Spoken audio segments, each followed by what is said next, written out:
Previously on Raiders of the Serpent Seas, our heroes ventured deep into the underworld, where they confronted Hollow Hell and her deceitful advisor, Regulus. As tensions mounted, compelling evidence exposed Regulus's treachery. In a dramatic showdown, he unleashed a devastating thunderwave, catching everyone off guard. At the start of the battle, Savoie had not yet taken up her power, leaving Hollow Hell a formidable force. Regulus's attacks, combined with the uncontrolled power of Hollow Hell, put the party in dire straits. Regulus was a threat, but it was Hollow Hell's unpredictable assaults that posed the greatest danger. The battle was fierce, and the party fought valiantly, but it looked like they might not prevail. In a moment of clarity and resolve, Savoie finally reclaimed her power, turning Hollow Hell into snow and dissolving the simulacrum. Now, with Hell reaffirmed in her role, and the party having survived the harrowing ordeal, they rest and prepare for the challenges ahead. The rule of the underworld has pledged her aid in the looming conflict, and the party must decide their next move. Will they face their former friend and ally Hodor, now the new Witch King, or aid their allies Hrolf against the Jotun? The fate of the realms hangs in the balance. Alright, so we are back here. So yes, like end of last session, you guys had managed to deal with Regulus and obviously the simulacrum of Hell, and Savoie, now in her proper form, shall we say, has now taken up the mantle, and thankfully you guys have finally been able to get a rest. So it's been a while in the underworld, but yeah, finally you've been able to take a little bit of a break. Savoie had, well, Hell Savoie, I suppose is the best way of putting it, who's still going by the name of Savoie, so she will still go by that name, is basically going to be able to fast travel you now. You've basically unlocked the feature of Hell fast travel, is basically the best way to put it. She can open Hellmoors and pass the party between spaces relatively easily. Blythe, what you don't realise yet is at the end of the last episode, she gave you a rooster coin, a enchanted one. Basically, it allows you to speak to her once a day and pass, just have a normal conversation as needed, if that makes sense. So you'll be able to keep in communication with her, and that'll also allow you to activate the option of fast travel, is probably the best way of putting it. Hell filled you in on that she, through some of the eyes of the dead that she has been seeing, that where Hrolf currently is up in the high north, that the place is actually under attack, and there seems to be something going on there that needs to be dealt with. So you guys have kind of been going down the sort of the way of thinking that you may well go to the high north. This is where one of the options that for a quest previously that you had, which would have been to go deal with the giants, basically, that have been spotted in the high north, if that makes sense. So you were going to go and investigate that before. You made the choice to deal with the underworld more, and events there have continued on, is probably the best way to describe it. So the only other thing that we've got, just because obviously we are losing Drew and Rowder tonight, is that Hell will offer as a sort of a one-off to allow him to go off on his own little adventure, or her adventure, sorry. Basically to go and find the body of the Skald, the woman that cursed him, where I'm assuming he will at some point extract her skull as some sort of a trophy, from the way that Drew's been talking, to actually find a way to actually end his curse, which she offered as a possibility. So my questions are really, before the party sort of heads back off, Hell obviously would be able to get you guys to your ship and then move you relatively quickly to the north. Would there have been anything else that you guys needed or wanted to do before you left, as you have this moment of quiet, basically in the palace of hell would probably be the best way of putting it. Could I petition hell for something? You certainly can. Yeah, she's still in some ways the little girl that you knew. Just yeah, not quite, but still going by the same name. But yeah, certainly. What would you try and petition her for? Steady. There is someone within your realm who I put here who does not deserve to be here. Is there a way of, working something out? Reversing that terrible thing I did to this person? You're talking of your friend. Yes, I know who you mean. I don't control who gets into the halls of the slain. I deal with what's not made it there. However, maybe speaking with Thonir in his realm, maybe you can work out a deal. I don't know for certain how his path works. I know I can, at times at great need, I can call some of these people forth and through the realms. I can't give them life or back, but I can allow them to have a better time here, and maybe return when I return to aid you all at the end at Ragnarok, where all the rules are broken. I mean, that's something.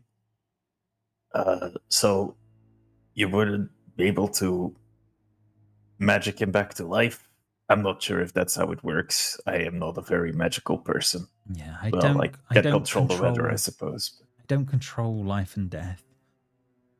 I just try and have in the past tried to make the people ended up in my domain at least work through their problems or have a reasonable afterlife.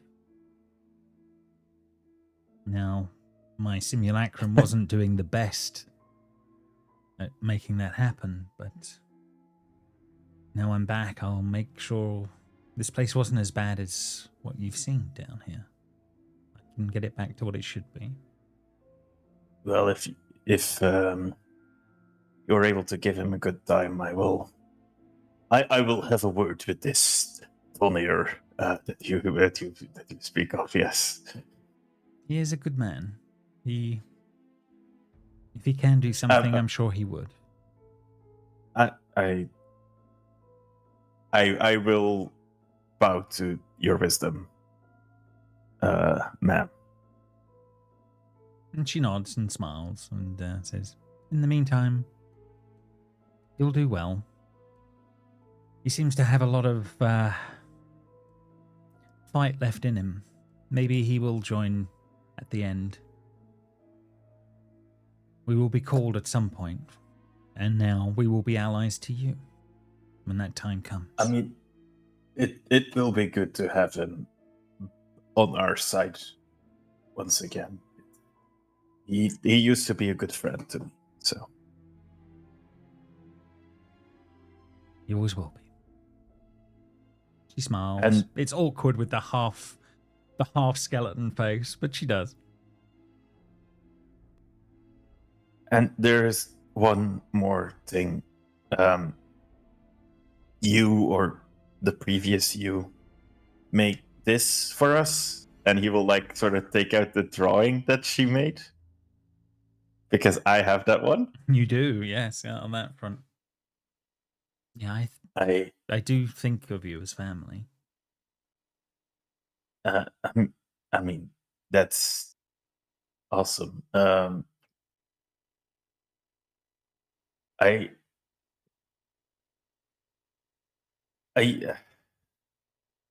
do you I don't know if we ever really told you what happened to my brother.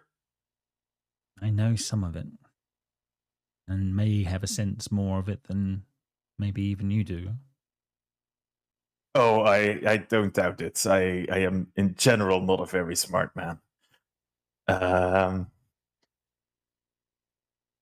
But yeah, I am still quite conflicted about this.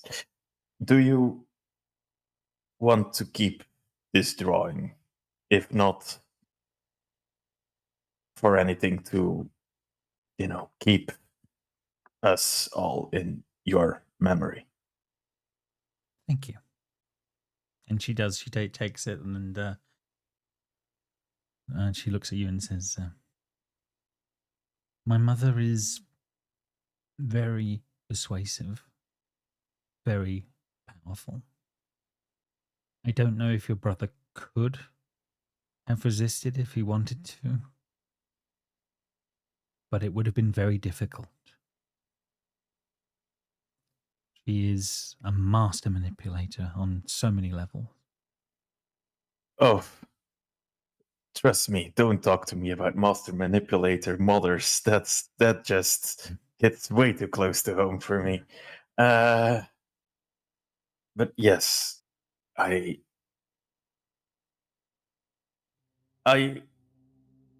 feel quite bad about it, to be honest. On the one hand, I think he's a vile traitor who deserves to die. But on the other hand, I don't know. Those last days, we seem like we were getting along better, and now I'm starting to think, like, was that all an act? And was he just planning to betray us all along? I mean, he's always been a little bit, shifty ever since he was young, but is that something I judged him on too harshly? Or is this something that was in him after all? It's been a very confusing time. I don't like having these feelings. Power is a very strange thing. It can influence many a person. I don't know how much of your brother is still in there, but be warned, he may use that against you. Be on your guard. I am sure he will. But I am sure, even like when we were younger, I will still kick his ass. Well, you are growing stronger. And then as a group, you have taken on some formidable foes. You will be able to deal with him when the time comes. Yeah. Anyway, Sadi, I will miss you. And see you at Ragnarok. I will miss you all too. And she sort of looks around the group and it sort of takes you all in. Sort of a wry, sort of smile look as she's sort of taking you all in at that point. Is there anything else anyone else would be up to before the leaving of hell and onwards to back to the surface world once more? Does Cisa have something to add? She does. She needs to add lots and lots. I think she's thinking about it. Oh, literally, he's joining as we speak. Okay, well, we can we can literally yeah, I don't know if he's able to talk, but I think he's listening. Give us things. Yeah. Magic shit. Lisa wants shit.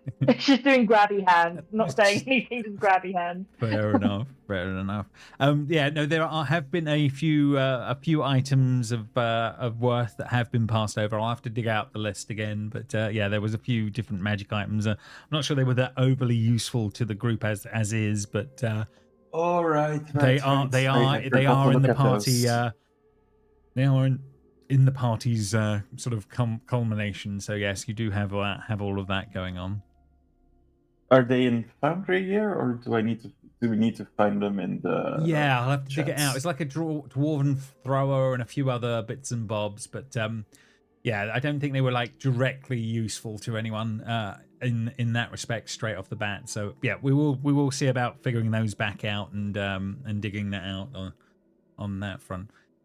Yeah, otherwise Zisa is quiet. Fair enough on that one. Yeah, there's a lot that Zisa's had to take in. Yeah, obviously, clearly, something is going on with wherever Herolf is in the north. Certainly, that would definitely have an effect as well. Anyone else? Yes, Frida or Blythe. Anything left for you two, or are you good as is at the moment?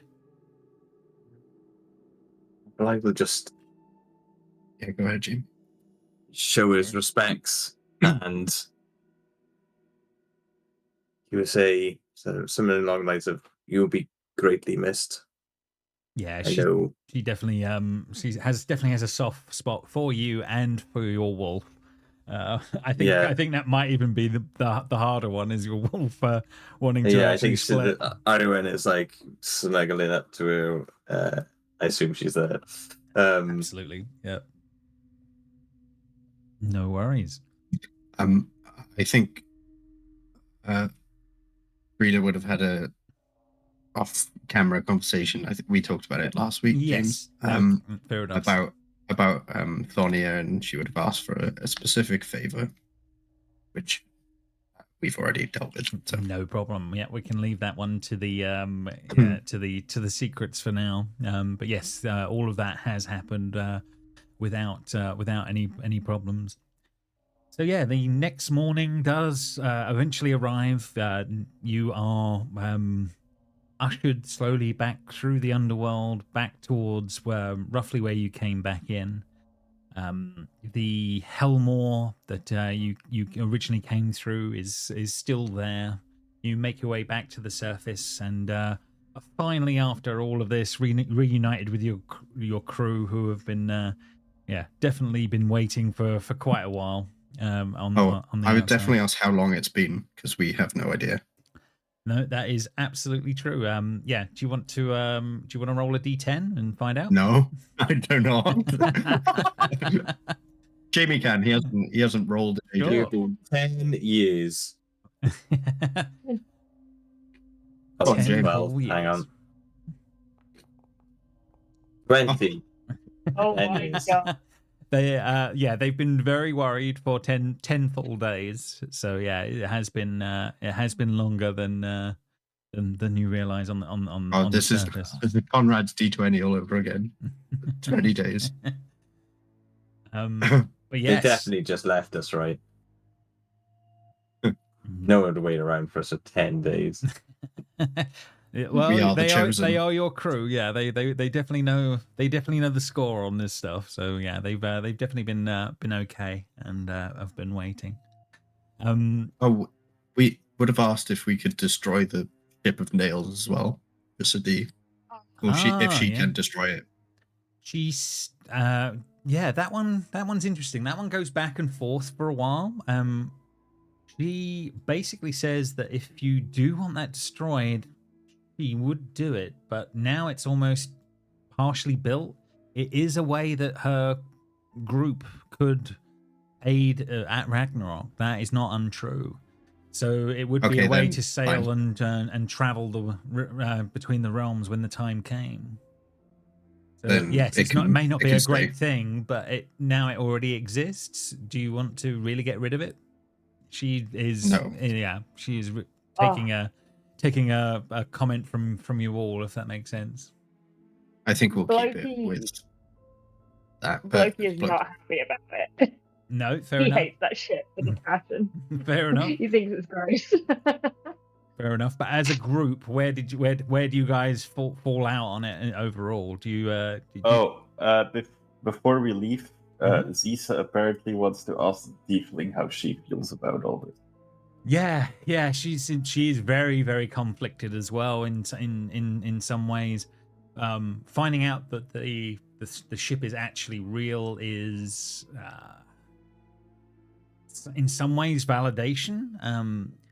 Her dreams always ended up with it being a bad omen, think she would be okay with the fact that at least now it may actually almost bring hope when at a time when there might not be a lot of hope around. Now that hell is, as in the underworld, is your allies, it could be a good thing, and maybe that's why she had the visions in the first place. So I think she's sort of more in tune with it now, happier that she has had the dreams in some ways, rather than it meaning doom. It might mean hope, and I think that she would take solace in that, I think. All right. So anything else? But yeah, I think it sounds like you make your way back through to the Helmors, if you are all agreeing that the shipwreck still exists on that front. You do reunite with your crew back on your ship, and it's a little while later, not very much later, that the Helmor closes that you arrived from, and a new gateway opens up in front of the ship. Knowing what this is about now, you know how the travel works. You do actually sail the ship in, and there are things that Blythe would understand more. It's kind of like ghosts of wolves sort of running along the side of the ship as you sort of pass through hell for a moment and reappear on the surface on the other side not too long after, in a very, very different and very, very cold part of the world. So yeah, lot changes in very few seconds with all of that. But yes, you seem to be gliding between looming walls of tree-covered rock. There's a deep fjord penetrating into the mountains. It's impressive, distorting the sound of the strokes of the oars cutting water through there. It's barely any other sound but your boat in the moments as you're finally going through. You can see wherever you are now is way, way colder than you. Everywhere's snowing and everything's been through a cold winter. But the place where you are now, there is vast sort of ice starting to build up on the sides of the rivers and things like that. It's a lot more than you're used to in your spot. So thankfully, you're usually wearing relatively warm clothing. But yeah, when you come out on the other side, there is vastly more going on that front. You start to slowly take your boat up the river. Some of you have been out this way before in the past, but yeah, you know that the town, or the main town of Farlanding would not be too far upstream, if that makes sense. But you guys haven't been here in a while, but some of you that are more traveled than others would definitely know that there is a bit of that on this journey up ahead if you are to continue going. So obviously the snow is thicker here on that one, and I need anyone that's sort of making sort of general checks of the area and keeping tabs on what they're seeing to make a sort of I think you can make a sort of a main perception check at this point. See what you can Blythe pull is out. my eyes. Yes, yeah, you are the captain. He is usually in the nest, and that is definitely true. So Blythe, yeah, if you want to make a decent perception check. Oh, sorry. An advantage, sorry. right? Because of the wolf. Ignore that. You can advantage because of the wolf. Yeah, I think there was something, wasn't there? So yeah, you can up it and see if you do any better. Much better on that one. Okay, there are definitely signs of fire pits and debris.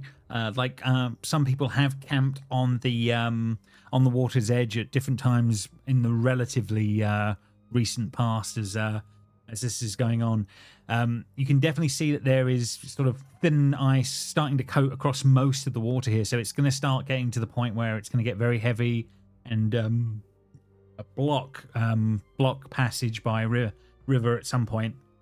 So you are going to have to find somewhere to land at some point fairly shortly, and making a way up via the land on that front. But yeah, what you pick out as well with a 19 is a little wisp of smoke on the horizon coming from just around the edge of another curve in the river where it turns round to the next bend. You get a sense of that before your boat gets close enough to be involved in any issues. Do you take any action at that point, or do you want to see how things play out in the moment? I'm assuming Blythe at least warns the crew. I relay that to the captain, and then after you said that again, I was like, "Captain, by your leave." Joe, you were made aware there is smoke on the horizon, a bend coming up in the river. Obviously Blythe and his eyes have spotted what you guys cannot yet. But is there any action you're taking, or are you taking it steady into the next portion of the river? What's the thoughts? Well, we want to head straight towards the smoke, right? Because we're here to save Rolf, I imagine. So I would say towards the smoke, but I will take my crew's opinions into consideration.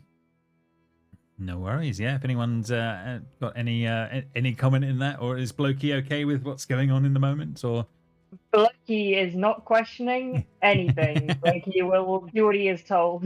he's fair enough. He feels on that one. All right. Well, yeah. So yeah, you steady the ship a little bit, Frida. I'll say we'll put it in those terms, and you go slightly wide on the bend, so you get a bit more of a look of what's coming up on around the corner. It's not exactly what you were expecting, but what you do see is the remains of a sort of a large longship in the river, sort of blocking across the river.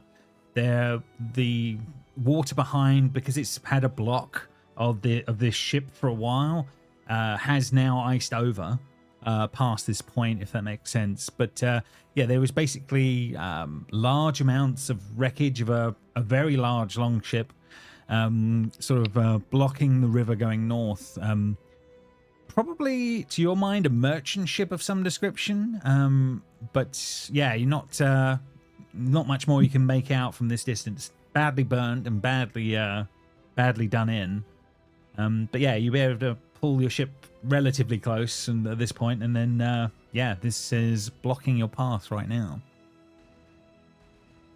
Loki, get out and move this ship.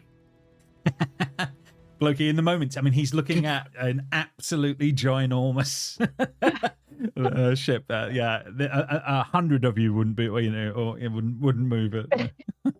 He just looks silently at him and raises his eyebrows while just pointing at himself and then back at the ship. I'm only pulling your leg. Okay, it's fine. There's no real way to get around this, I imagine.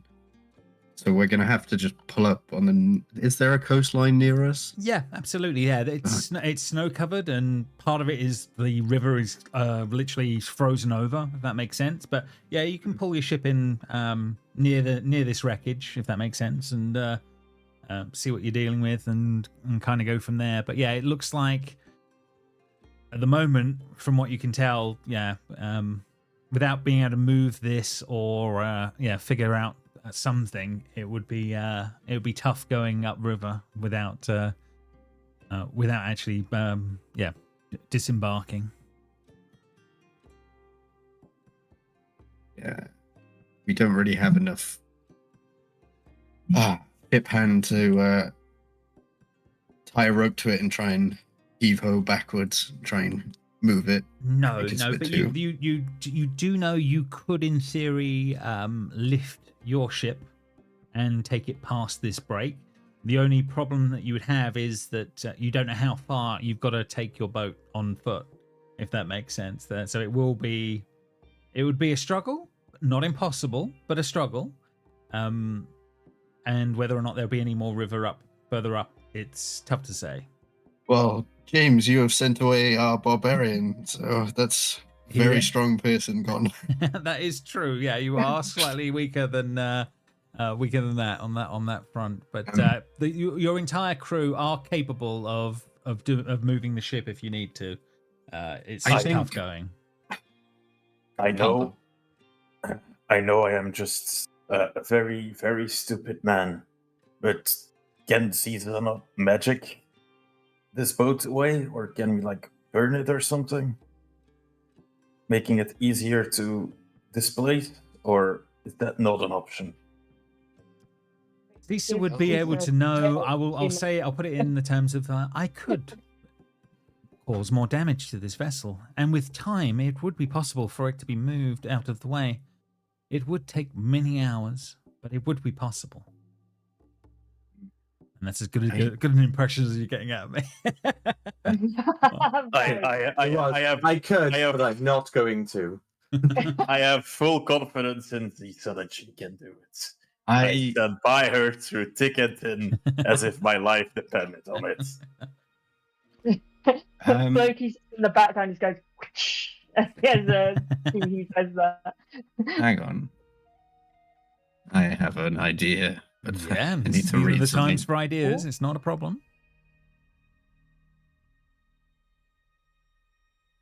Meanwhile, Blythe, as you are sort of their survivalist and probably the guy that's doing the most appreciation of what's going on around, can you give me...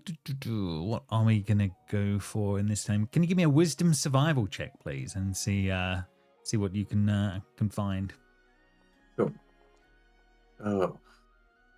Ooh, okay. I'm in a crow's nest. It's not, That is true. That is true. I'm happy to, for a one-off, I'll let you. I'm looking at the snow. Yeah, From yeah. the crow's nest. Like I don't know. The only thing that you do pick up with a 10, which is because it's fairly obvious in all of that's going on. You're struggling to figure out a way past the blockade and take the ship. That one's a bit of a much thing. However, there is definitely a few telltale signs of other things that I definitely think you would be picking up, especially because we're going to need a perception check for some of them. So we can. You may not have found a way through with your survival check for the boat, but let's see what you can do on a perception. Okay, perception. Oh, dude, Yeah, 19's pretty good. 19 is pretty good, yeah, on that front, on that one. You are seeing very clearly there are tracks. Giant tracks would be the best way of putting it. There are definitely your eyes are picking up pieces of bodies around every so often, frozen in the ice that the others are not picking up quite yet in the moment. And there are giant like creatures, tracks going off in the space. Some of the largest footprints you've ever seen are basically sort of half filled in. What should be a divot for like a snow trap is probably the tracks of some very large creature. Captain, there's tracks of a very large creature around here also. Similar to the giants that we saw in the Well of Wisdom, or bigger? Probably as big. Yeah, it's probably the best way. As big. Yeah, I'll give you that. Thanks. Anyway, my idea was not going to happen because I have mixed spells. I was thinking of Move Earth, which is a 6th level spell, which we do not have access to. I was thinking Mold Earth and Move Earth. Mold Earth would take a long time. Yes, fair enough. But again, you could spend the time if you wished. There are these things, but yeah, that's my other idea is that we leave our crew because we've got something like 20 people on this boat, right? Pretty much, yeah. You're so we can go, and the rest of that crew can dismantle the ship and look after our ship at the same time, I Good guess. point. Yeah, they can definitely be on. And then they can move on- up the river when they're ready, when they basically. can. Yeah, that's very valid. That is very, very valid. Yeah, they can definitely pull off some of that. That is certainly would be plausible on that front. So yeah, the rest of you start slowly but surely pulling yourselves together, getting whatever cold weather gear on that you can, and I'm sensing you're probably are you gonna be following the track south? Yes. Does that make sense overall? So yeah, We should think about our crew. Yes. Which ones of your crew do you wish to take with you for the skills that you get? Now, unfortunately, the reroll ones guy is no more, but there are still plenty of others still in the list. I also have another question that might be a bit metagamey. Yeah, no problem. We've gotten a dwarven thrower. The thing is, you need to be a dwarf to attune to it. Is this a property of this weapon, or is this something that one of us can actually attune to? Oh, that's a good question. Yeah, on that one, I hadn't thought about that. Also, because it's a weapon that does extra damage to giants, I thought it might come in handy. And But- yeah, fair enough. I got a new weapon, didn't I?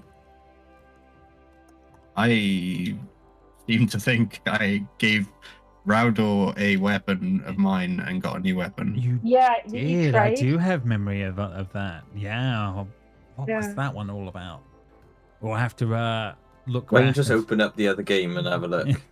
No, I'm just the going to same time. Scroll on back up Discord. until you find it. But yeah, we can definitely figure out what that was and make sure. Yeah, we've changed servers and yeah, all fun and games that comes with some of that as we're trying to clean things back up. But yeah, I wouldn't be too worried for right now because it'll keep you. You'll be able to keep moving for now. Yeah, so you guys are heading a bit further south then, going to be following these tracks and keep on the move. Oh, I got the mace. I got his mace. I can't remember what it did.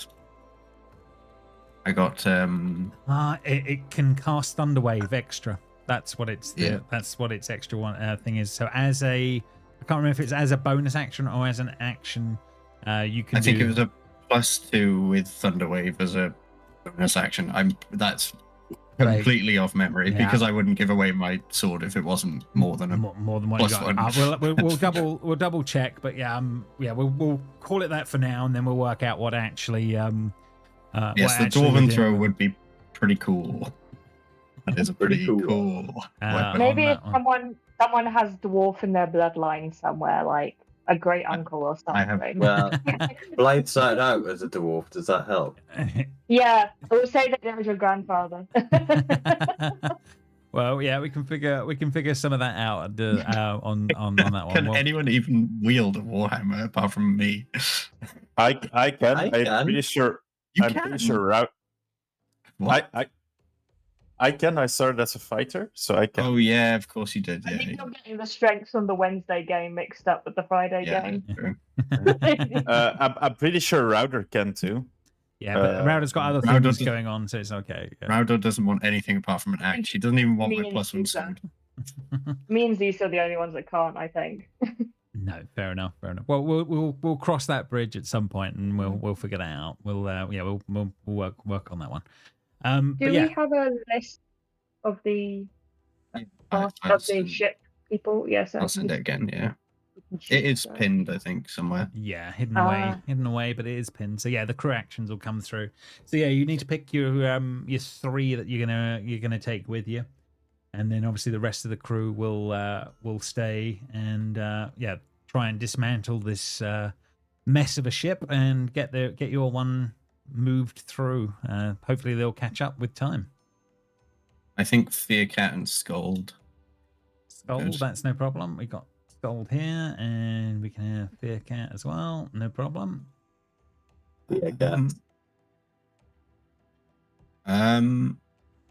Eggle's usually quite interesting. You've used her quite a bit.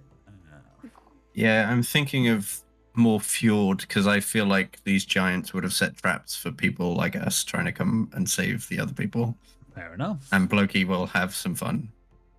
Did we ever figure out what Fluffy's special attack is?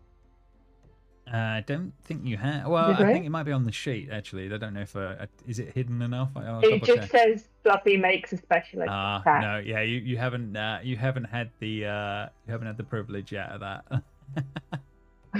We're not high level enough friends with him to know. yeah. I mean, he's got this wicked looking scythe, but you haven't. We need to get that scythe off him. We can bring him. He died. Oops! Oh no.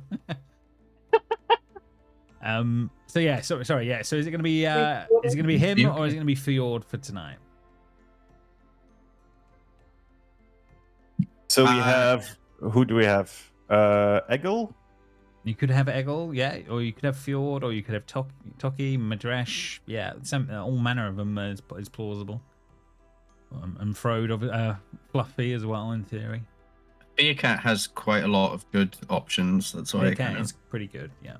I will definitely give you she's that. got 3 different things that she can do. Okay, so Fearcat? People, do we? We don't have any. Scold heals. Skull does heal, Okay, yeah. okay, So yeah. she's that. Now you've lost Sadi in the medicine trick. Okay. So as long as we have that. So Scold, Fearcat, Fearcat. and one more. Is it going to be Fjord or one of the others? Yes. I'm only thinking of Fjord just for traps, but if you think that we're not going to run into traps, then she's not very useful after that. I don't think of you ever giants think as you're going to run trappy. into traps. I don't But think of- giants dumb, yeah. So maybe Yeah. they haven't set traps. Yeah. Well, Oh, but with these Giant Egerton, dumb. That's not very nice, is it? How about this Blokey guy? Can we take that guy? Oh no, He's I'm sorry, he's been upgraded. That one. So he's moved on up. he's been upgraded from background character to side character. How's Blokey's relationship with Fjord now? How is that one progressed? So, Blokey and Fjord's relationship is open, and also Okay. I think they fight a lot, but keep Tooth crawling and back nail. to I'm each going other. to say yes, probably. Yeah. Okay, yeah, let's take Fjord. That seems entertaining to me. That's been sold. Okay, fair enough. Yeah, it's whatever. It doesn't really matter. It's the 2 that attack that we need, The basically. thing is, there, Jess, is that you just leaned into that, and now Sep's like, now you've got to act that out. Now you've sold it to him. He's he's ready for that. Right, okay. You take the bit of crew that you're taking. You guys head deeper into the space, heading south, following the tracks that Blythe has sort of managed to sort of figure out. You go further on. There are some more and more woods start to appear as you go for a little while.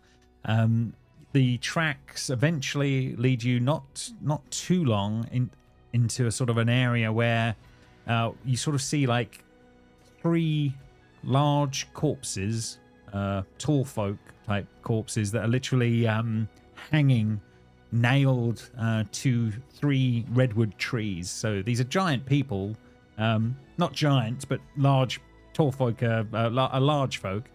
But yeah, they seem to be literally nailed by wooden stakes onto the sides of these 3 redwood trees that are coming up in the distance. A few hundred feet in front of you. You can see this going on, Blythe, as you go. All's quiet. They are silent. But yeah. What do you guys do? We do sneak up, attack. Maybe we can get Fjord to check if that's a trap. Yeah, she gives +2 to perceptions for traps, so she'll give you +2. Blythe. No problem. Okay. And other dangers. Oops, I just went off it. Your dog gives you advantage on hearing and smelling. Oh, you don't need it. I mean, come on, that's a shitty one. Yeah, you are.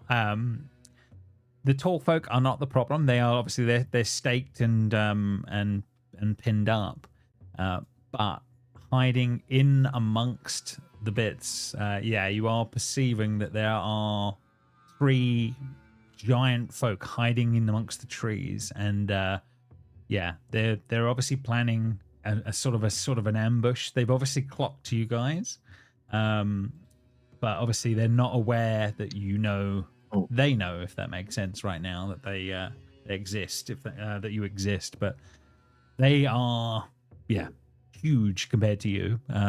Clearly, the largest folk you have ever come across, bigger than tall folk. This is, this is giant territory. Very James, palish brown skin. Mm-hmm. This is usually just a given, so I forgot about it. But I would have done a speech before we got here. You know. Yeah, I'm happy. You've iterated that. That's generally something that you. Every time we have a short rest, yeah, it would have. Yeah, no, I'm happy that you've done an inspiring speech on that one. So yeah, these are maybe 150 feet ahead of you guys. Mm-hmm. Clearly, yeah, they're victims pinned against the trees, but they're hiding amongst the brush right now of these large trees. But yeah, Blythe, with your very keen eyes, you have picked out there are three of these giants in amongst the rest of it. Okay, so can we get an ambush? Can I let loose? Does everyone going to get in a position, and I'll start firing? I think Zisa and you. Zisa can fireball, maybe? I don't actually know what Zisa has. I think she's got firebolt.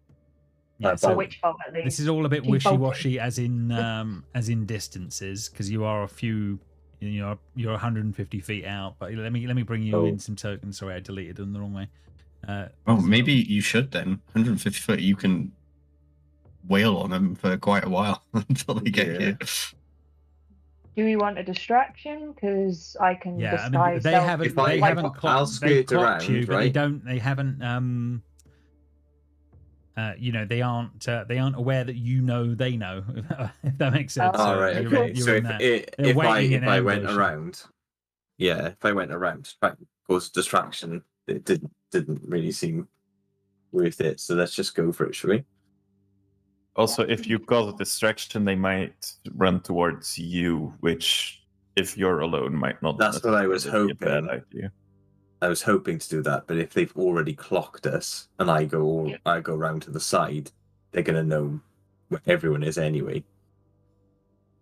Yeah, you're definitely aware. They're definitely aware that you know, and they know. You know they know where you are. If that makes sense, they've seen you come across come across the waters here on that one. You're exactly 150 feet from them right now, if that makes sense. Conrad's here, so he can tell us what Zisa has. Zisa is turning up. Yes, excellent. Well, I'll also set Conrad up and on that front. Hello, hi. Hello. Yo. Hi. We're just getting set up. You turn up for combat just at the right time. There we go. Oh, good. Giants time. So, Yay! Conrad, these are big giants. These are scary. Cheap potato. They are big beasties. So they know where we are, but they don't know that we know that they've clocked us. Correct. Yeah. So they've been laying in ambush, but they don't know that you don't. They don't know that we know. You know. We know where they are. You do know where they are because Blythe has clocked them and has sort of, filled you guys in the moments, if that makes sense. So yeah, you are kind of aware. Right, Conrad, you need your sheet, so let's give you that, and you probably want your owl. Give you that one as well. Yes. You want to enable material deck? No, you don't need that. No, I don't need that. Oh, I just enabled that. It won't do you any harm, but you won't need it. It basically will trigger a Steam Deck if you have one. So it's loading it's loading like the third time, so yeah, and then it should settle down after that. It's because it's a new server, so hopefully after that you should be a little better off. New server, who dis? Yes. Conrad, exactly. you'll have default dice, unfortunately. Oh, you will have default dice until you change them. Yeah. Well, I will have to fix that. Fair enough. What's this simple quest? Do I push J to open window? Yeah, or? you can close that for now, and then it's just if we need to put any quest information, I'll start populating it back into that. So yeah, it will get there in time. But yeah, the main things are at the moment you are 150 feet away from these things. They know where you are, and you are aware of where they are, but they don't know that you know. Is the best way of putting it. So there's no surprise going on right now, but the initiative is really going to be in you guys caught how you want to play this, or how you're going to deal with it. So yeah, at 150 feet, what's the initial sort of thoughts that everyone's thinking as these giants are hiding in the trees? They're very large, almost tree-like themselves, but when they're still and quiet and amongst everything, they're not as easy to spot. They're how far away? 150 right now. 150. Obviously, you can close that gap. Yeah, you can close the gap, or you can wail from afar. All me and Baltimore. Can I see what they equipped with at all? Yes, absolutely. You can make me a perception check and see what they've got. Okay. Oh, hang on. What was that? That was Iron. Hang on. That won't be the right one. You need you. Did that roll underneath my character sheet? Is that way I'm just seeing a shadow.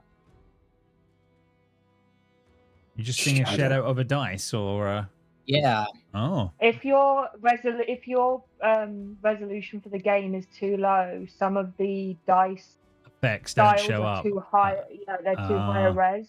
Oh, so I can't use certain materials for my dice because it won't show. Well, my stuff is definitely low, so maybe that's what's going on. Yeah. No, fair enough. But yeah, Blythe, you can see that they are carrying probably large great clubs from what you can see. You can't tell any other sort of equipment on that front as that one. They're not overly armed, but they are giants. They can probably throw rocks. Oh yeah, giants throw, don't they? I forgot about that. We have already had a massive ice rock thrown at us. You have you have dealt with frost giants before. These ones look very brown skinned though, very different from what you've seen previously, but still of the same scale. How about me and Baldur just run at them, distract them, as in they're going to run towards us, and you guys just. Yeah, but by the time you have done that, I could have let loose like. Yeah, you will. 3-4 hours. Yeah, we're gonna run after you've fired, basically. Yeah. If they throw rocks at me, I could take a lot more hits than everyone else. That's what I'm saying. And if they throw rocks at me, I can throw them right back. So it's true. That's really funny. Just catch a boulder and throw it back. Fair enough. So Blythe lets a volley off and all kicks off. So from 150 feet. At the same time as Lisa, I imagine she's got. I am also capable of possibly making one of them attack the others. I believe Bloki actually has the same capability that you've employed in the past, isn't that right? Pretty sure, yes. Would we rather them attack each other rather than us? If you feel confident in that, then sure. But I also want to fight, so. Gotta get your kids somewhere. You forget they have killed half of our crew potentially. I want some revenge. Fine, even if they just fight each other, there's 3 of them, and also as soon as one of them's hit, don't they regain their senses? I can't recall exactly, but there might also be range. There might be something to consider as well right now, but I don't know what the distances are that you're dealing with. The nature your of characters would know. The nature of the 120 spell foot. that I would employ, and that Loki also has access to, would make it so that the nearest being would be seen as a deadly foe, and they would be pushed to attack them. So, were you to enter their threat range, they would see you as an equal threat, potentially.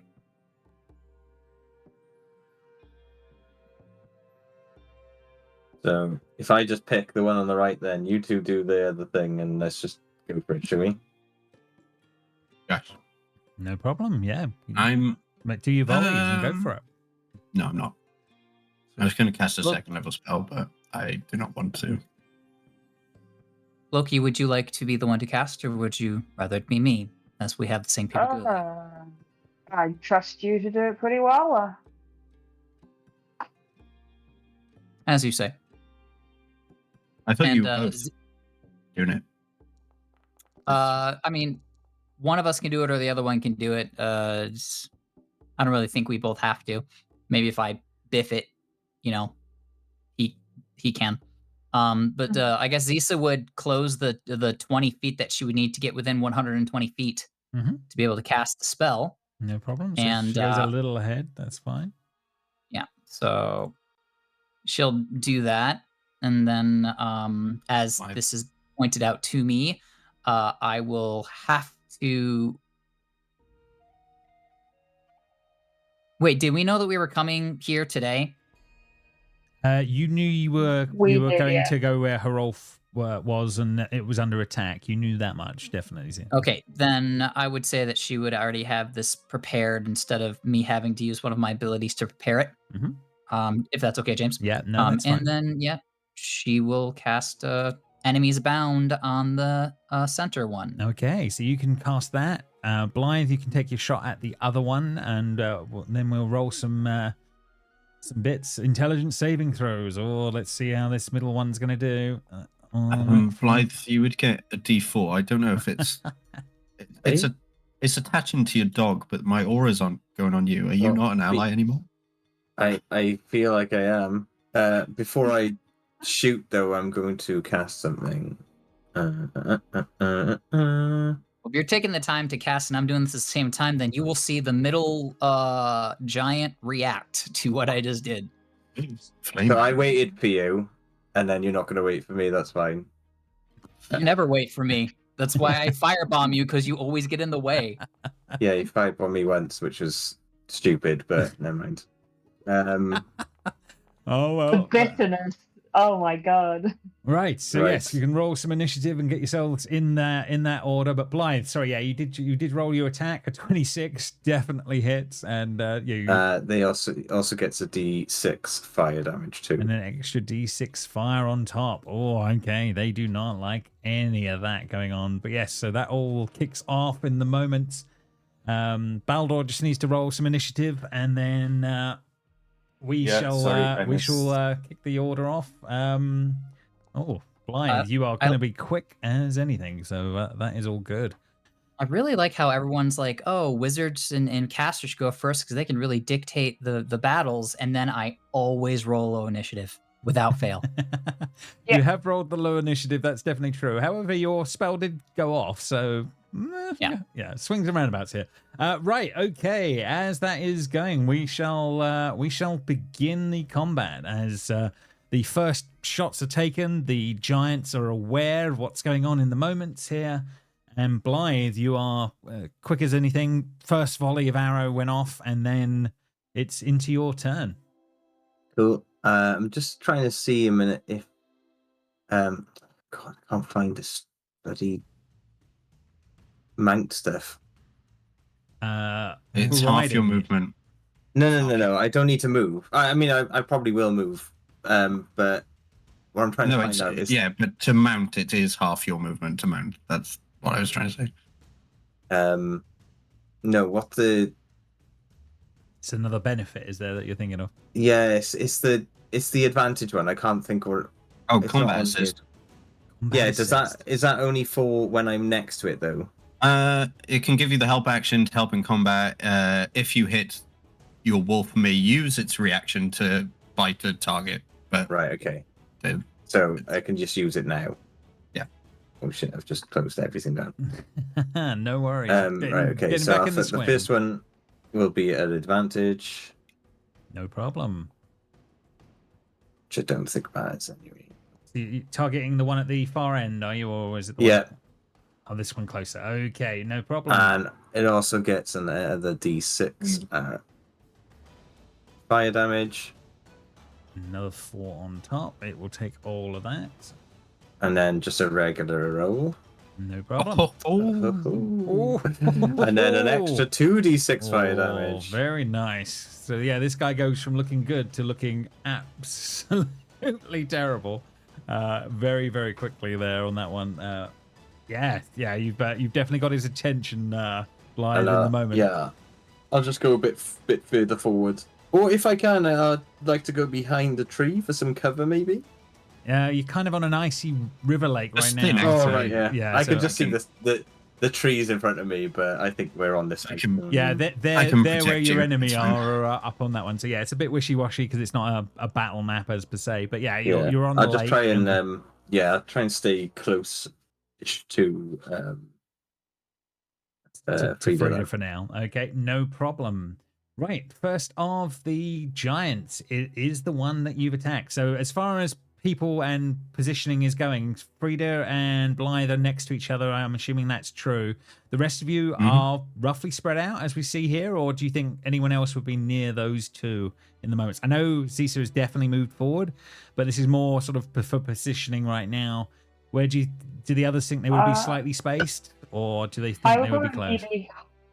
I would probably be behind Zisa because we had the conversation about who was doing the spell. Fair enough. So you're probably up there with Zisa. Her-ish kind of thing, yeah. No problem on that one. And what about Baldur? Where do you think he would have ended up in the space? Well, since the goal is that he will move up right after they are alerted, I think I'll be pretty near the front. Otherwise, that would be... Yep, so you're sort of over by Zisa, useless, so you're probably about 100-ish feet from them. Baldur's always by Zisa. Just if there's any... If there's any doubt on that front, we can go from that. Right, okay, this giant then will be able to make attacks, and he's going to go for doing a good old rock. Blythe, it's incoming your way. Let's see how the giant rock is going to do in the moment. And I'm assuming a 25 will hit for 26 yes. as the giant. I'll put my giant shield rock in front of half of it. Yeah, blocking some of the debris from the rocks as that's going on. Excellent. It's all go. Parts of the rock come running down and bashing around, making a giant crater in the ice of the water around you in the moments. But it's all frozen over enough that it just about takes it. But you're all off balance a little bit on what's going on. It takes its initial shot on that one, and then we'll swing for Frida with the second one and see how it's going to do. Frida. And a 21 to hit for 27 this time as another giant rock gets and smashes into right next to where you two are in the moment. Yeah. Remember, everyone has 12 temporary hit points as well. Yes. Do remember to take your temporary hit points. Yes, we deal with so I lost one. Yeah. For now. That is definitely true. The first of the giants, rumbled, but has started firing. But next on the list, Loki's turn. Again, around 100 feet from them right now. You can see two more eyeing the two of you up, but clearly one of them has already been affected by some sort of a spell from Zisa. You're aware of that for the middle one. Okay. So because I have mobile, it means I'm faster now. So I'm going to use my full speed of 40 feet, so that I am then within 60 feet of them, and I will cast. Are you going to be going for the one that's been weakened by Blythe off to the? So are you running off to this side, sort of more to the west, or are you heading towards the east? Is probably my I think probably the east. I think we're more on this kind of side. So you go running off a little bit that way. Yeah, getting closer on that front. No problem. So you are within sort of 60 feet ish. It's wishy-washy, but around 60. How many feet are between the two giants? They're not that far apart. I'm going to say there's probably let's just measure it up for now. But they are large beasties. But so let's just try a little bit of measuring here and see what we got going on. 10, 15, about 30 feet ish between the two of them. They're well within their own range of movement, if that makes sense, to be able to catch up with each other. Cool. So in between the two of them, I'm gonna throw onto some of the undergrowth between them a shatter spell. So that will hopefully get them both. Fair enough. How wide's the shatter spell overall? 10 foot. So if it's in the middle of it, it wouldn't hit both. 15. You could go for one of them. Go for the one on the right. Probably your best bet. Yeah. No problem. Let's do that at 3rd level because they scare me and they're big. They are big beasties. That is definitely true. On that one. So he's going to need a Constitution saving throw. Let's see how he's going to pull that off. Oof. Okay, going straight to a 22 on that one. So is this a save or suck or half damage on that one? I think this looks like half. It's a half. The creature takes half on a fail. Okay, yeah. So he will take the half damage from that. And anything else on his turn? I will probably hide. Fair enough. Yeah, it's not easy, but you can definitely try it. You're on a bit of an icy lake, but there are bits around. So yeah, it's gonna be a fairly high DC, but you can give it a try. He may be done. Yeah. On that one. Is that everything on his turn? Is he set? Yeah, that's all I can do on that. I think. Okay, no problem. Next on the list is the hill giant that has been affected by Zisa, and it sort of looks round for a few moments, and then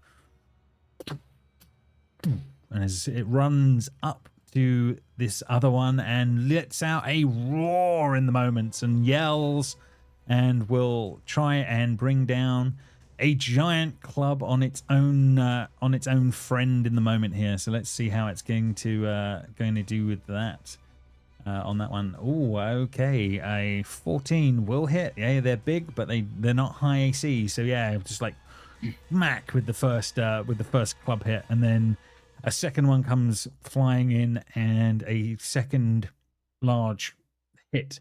The look of shock on the other one's face in the moments as that is all sort of going on, and yeah, there's just roar of anger as these two are looking at each other and taking in what's going on. They are done. In the next is Baldur. Round to you. Yes, I will rage as a bonus action. Yeah, fair enough. I forget how to add that to my sheet. That is a good point. So you go into your sheet. There is an option for rage. Sorry, it'll be on your token. I can do some bits. Once again, let's just do that, and then I can give you the effect in a moment as well. So where is rage hiding?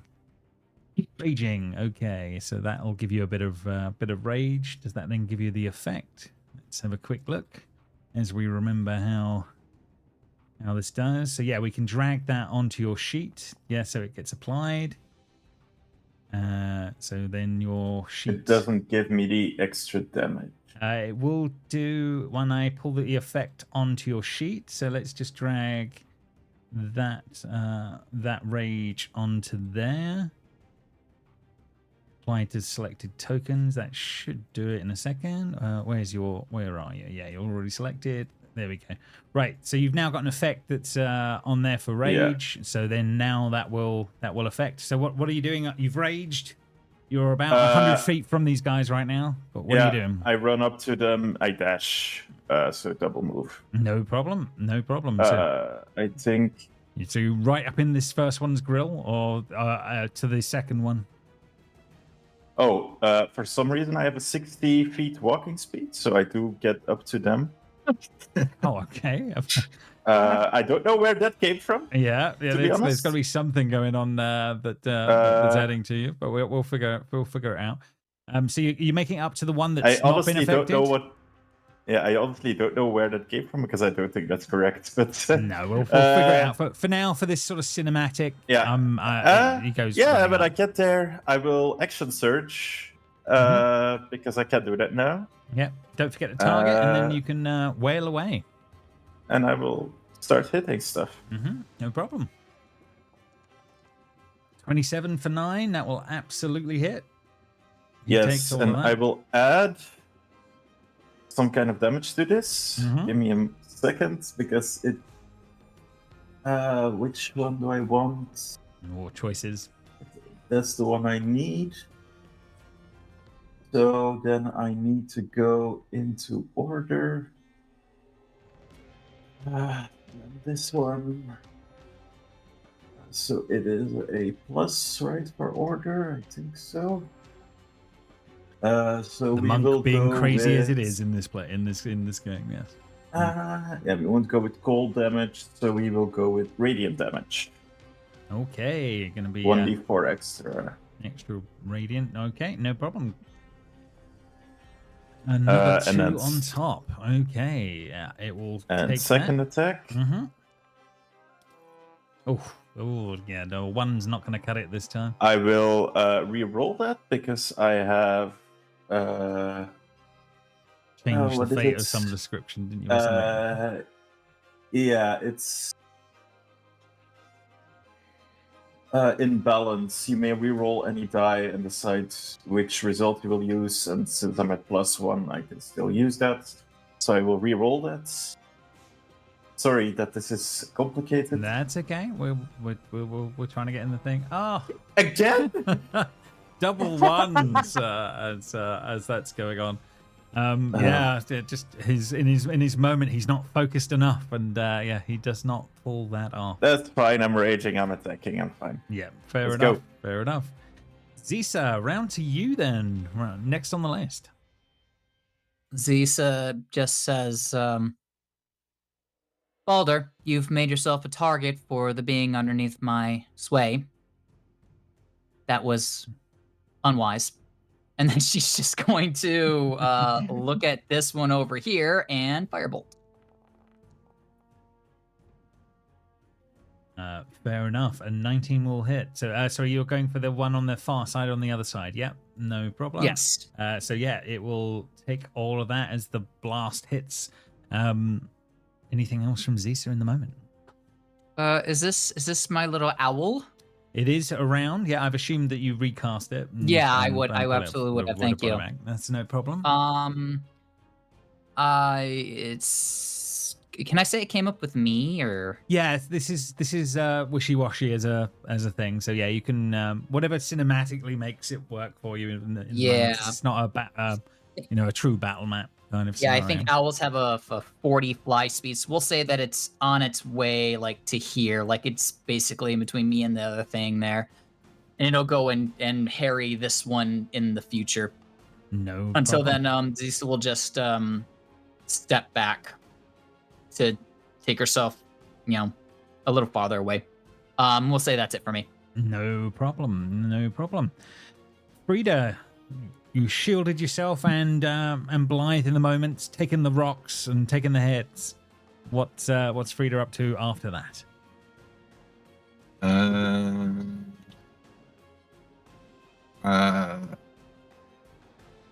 I think I'm too far away to contribute to this fight. Unfortunately, Double run will get you close.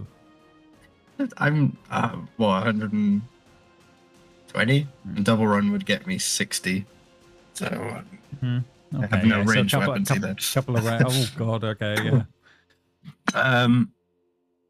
Any spells of that's fine. then? No, yeah, I can do other things. I will. Why don't you try throwing a rock? Here you go. Yeah, James, can I pick up the rock and throw it back at him? Throw the boulder back. I have got 20 strength. I'm pretty strong. Sure, you can make an improvised attack with a rock if you so wish. Do it. It won't do a lot of damage, but you could definitely do it. I will just roll an arm strike. Basically, yeah, it's an improvised weapon. So yeah, as you throw it back. Well, it works. You definitely managed to do some damage with it, returning the rock in the general direction. That's fine. I wanted to do a bonus action anyway. I will cast magic weapon on Blythe's bow. Very nice. So he's going to get a little bit. Place an item here to enchant it. Oh, that's interesting. In theory, Blythe, you can put your weapon on there and it'll enchant the weapon from the chat. Okay, well, cool. see if that works. If you give that a go. Anything else on Frida's go in the meantime? Nope.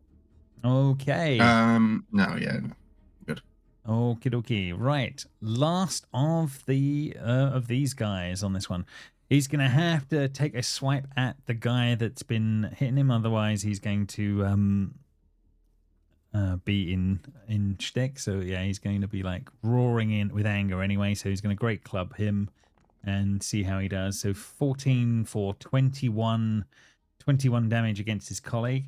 Is there any sort of save at that point? Yeah, every time it takes damage, it would re-roll the save. Okay, what was the save type? I believe 17 intelligence. Intelligence save. Okie dokie. Let's see how it's going to do this time. Basically, he's knocking some sense into his buddy. Yeah. The first one, there's just a look of rage in his eyes and continues looking at him like, what on earth is going on?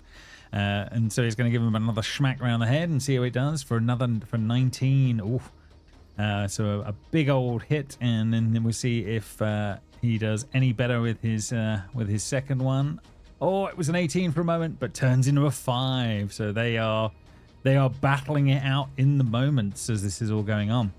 Bringing us to the top of the round again. Blythe, back round to you. In theory, you have an enchantment. I can't drag it in. I can't drag it in. But it's +1/+1, so no. it's okay. So you got a little bit of it for now. Oh, so close. So, first one with advantage against the one you've been attacking originally. Yeah. No problem. 72. The advantage makes the difference. You definitely hit. And 6 extra fire damage. Killing the first one. As this big beastie drops in the snow. Okay.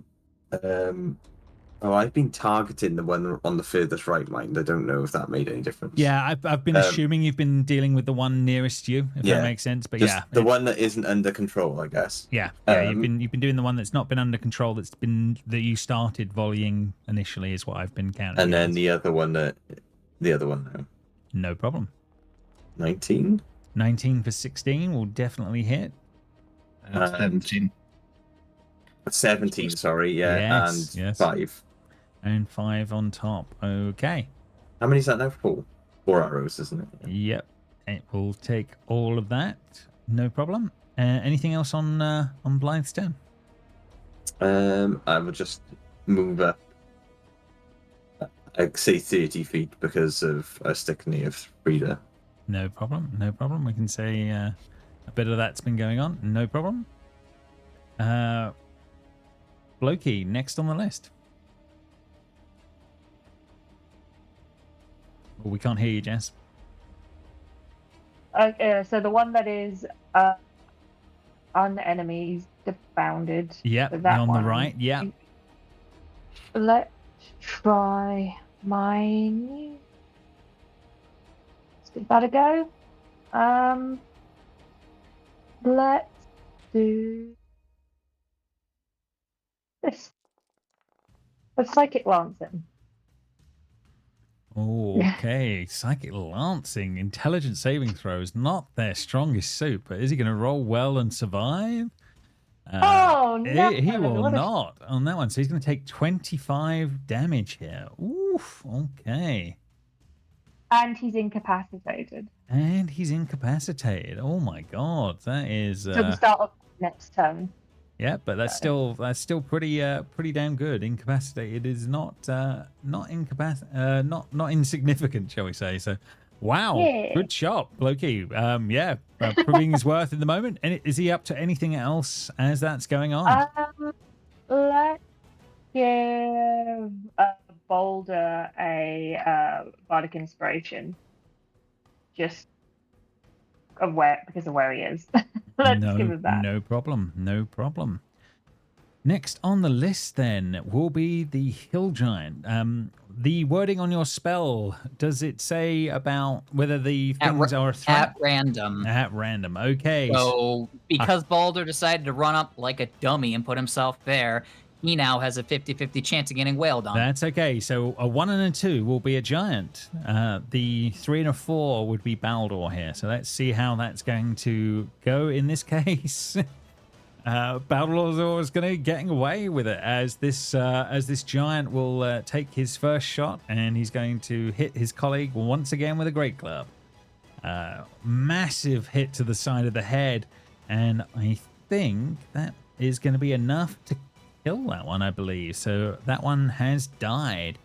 Unfortunately, Baldur, then with no other threat nearby, you are going to be under the club for the next one.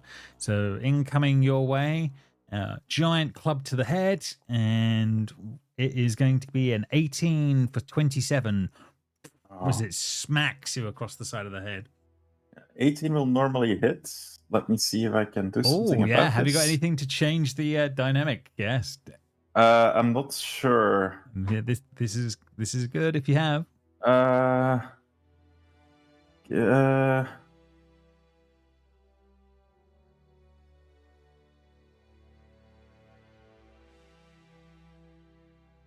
that's not a reaction.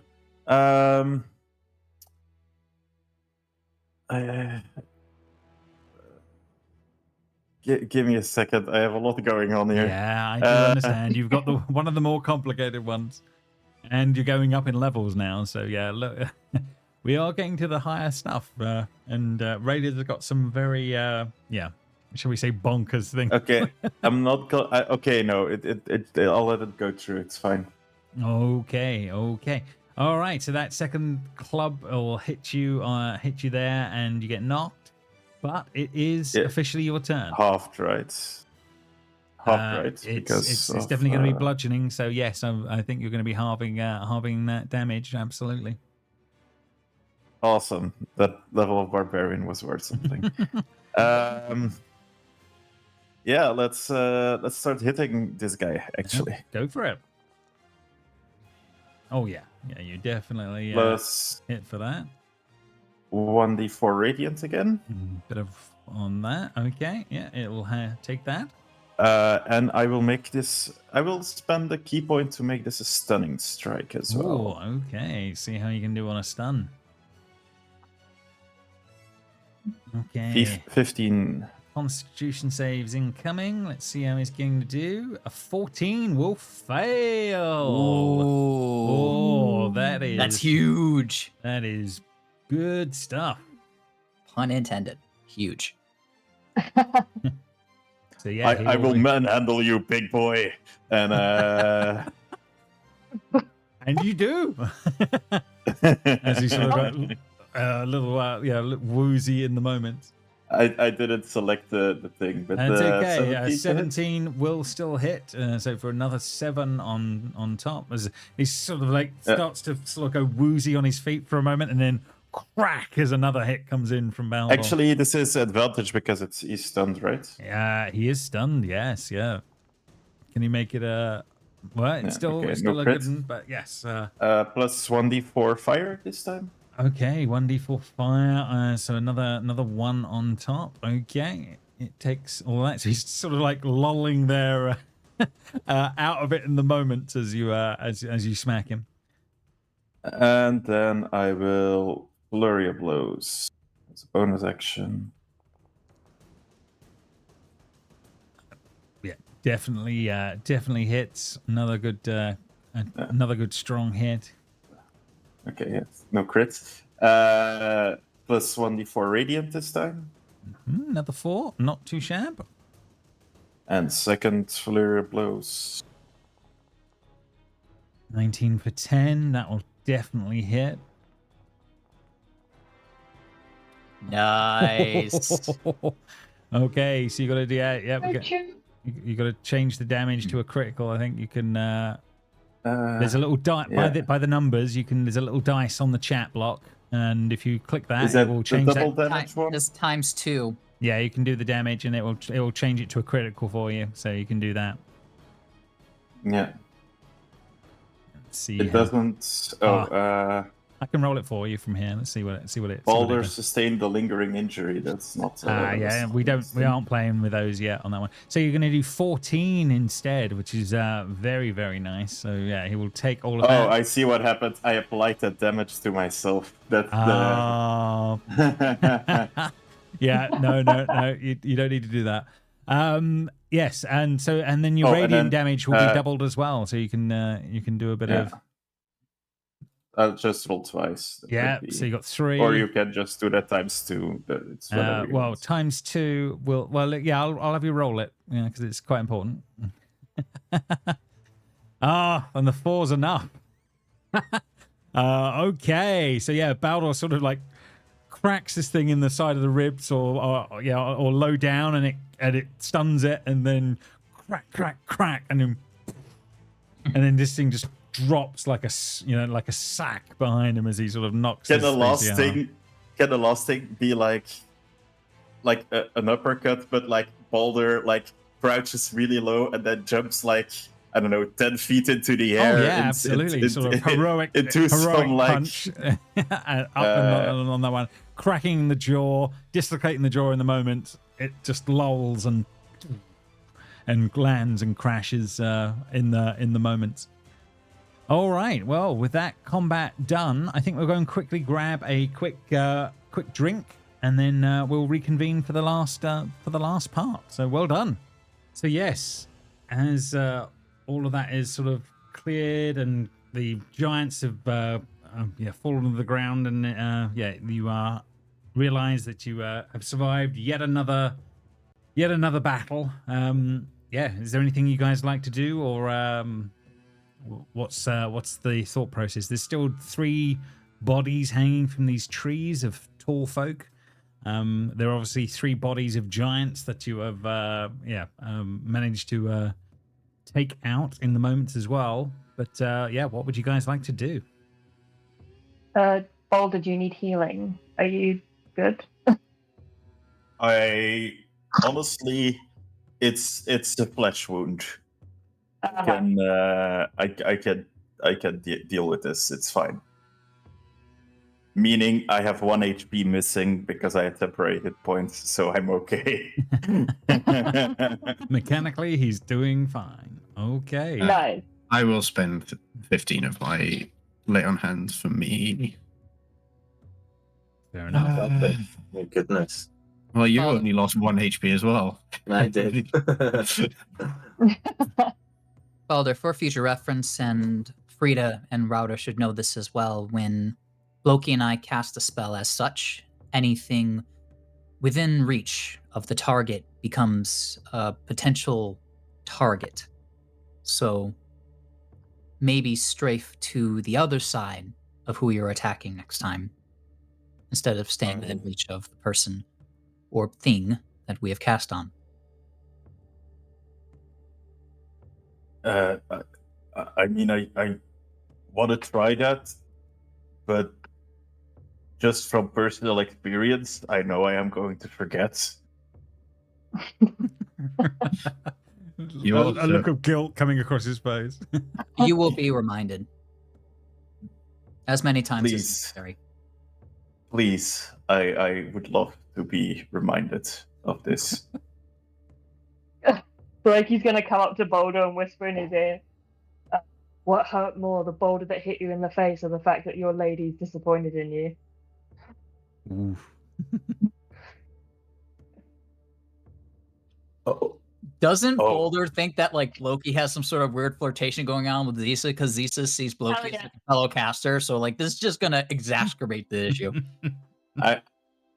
He will just shoot Loki like a sideward glance. You watch out. She's not disappointed in me. I know this for a fact. I took down a giant almost all by myself. How can she be disappointed? Well, I don't know what to say, pal. She seems really disappointed in you.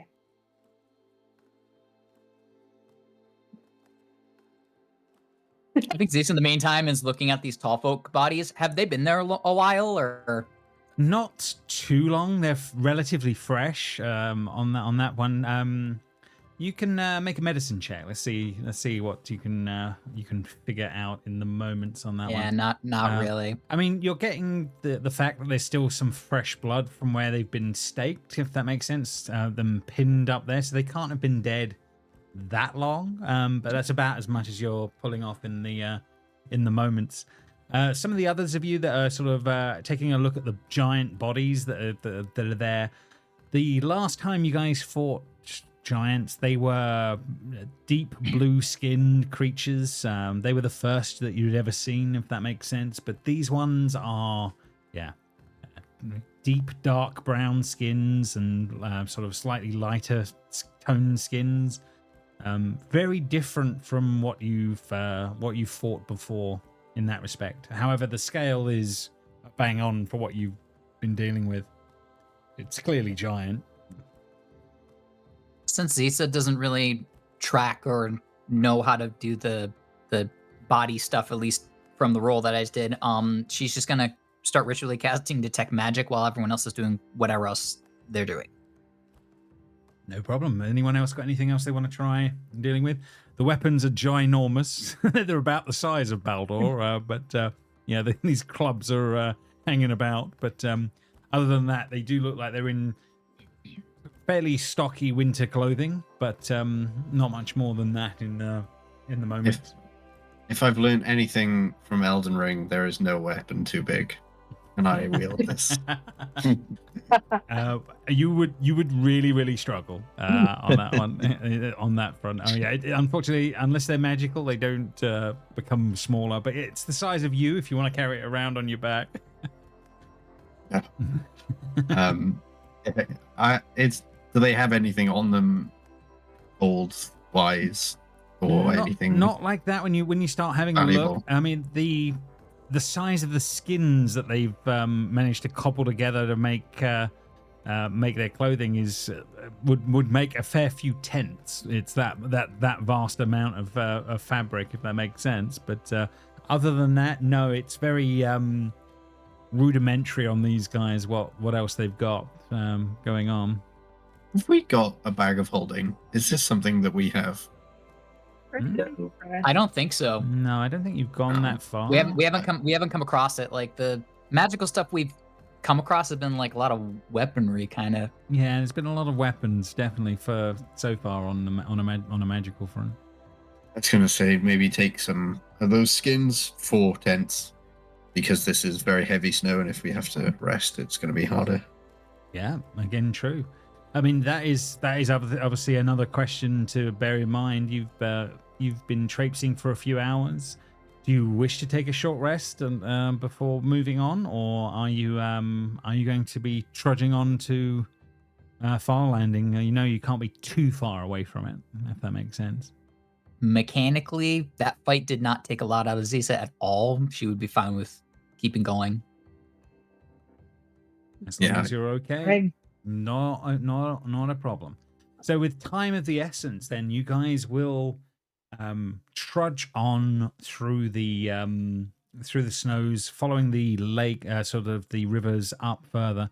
It does start to stretch out and move into a larger bedding of water. A lake is starting to sort of appear in front of you as this is going on, and you can start to see every so often a few burnt wrecks of frozen ships in the lake that are sort of getting closer. And in the distance there is now a large fort up on a rocky climb, quite a distance from you still right now, and you can see there is smoke billowing up from the sides of it. And as you get closer, you can see basically there's a town under siege. There are many giants around the perimeter of this space, and they are this is under attack as this is all sort of going on. As you're sort of looking from a distance and taking some of this in, you're also seeing in the lake in front of you, every so often there are giant holes in the ice, broken out as this is all going on. I'm gonna need Blythe to sort of make me a roll, a perception check as on these things as this is going on. But yeah, up ahead in the distance, you can see a siege is basically underway right now of this space. My owl is flying around too. I don't have as good a numbers as he does, but I would like to roll as well if that's okay. Yeah, absolutely. You can make a perception check on what's going on that. This would be +2 with the owl. See, yeah. Why did I even try it? Fair enough. Blythe, yeah, what you do pick up, these icy holes that are around in amongst all of this, they definitely look like they are unnatural and seem to be broken through the ice.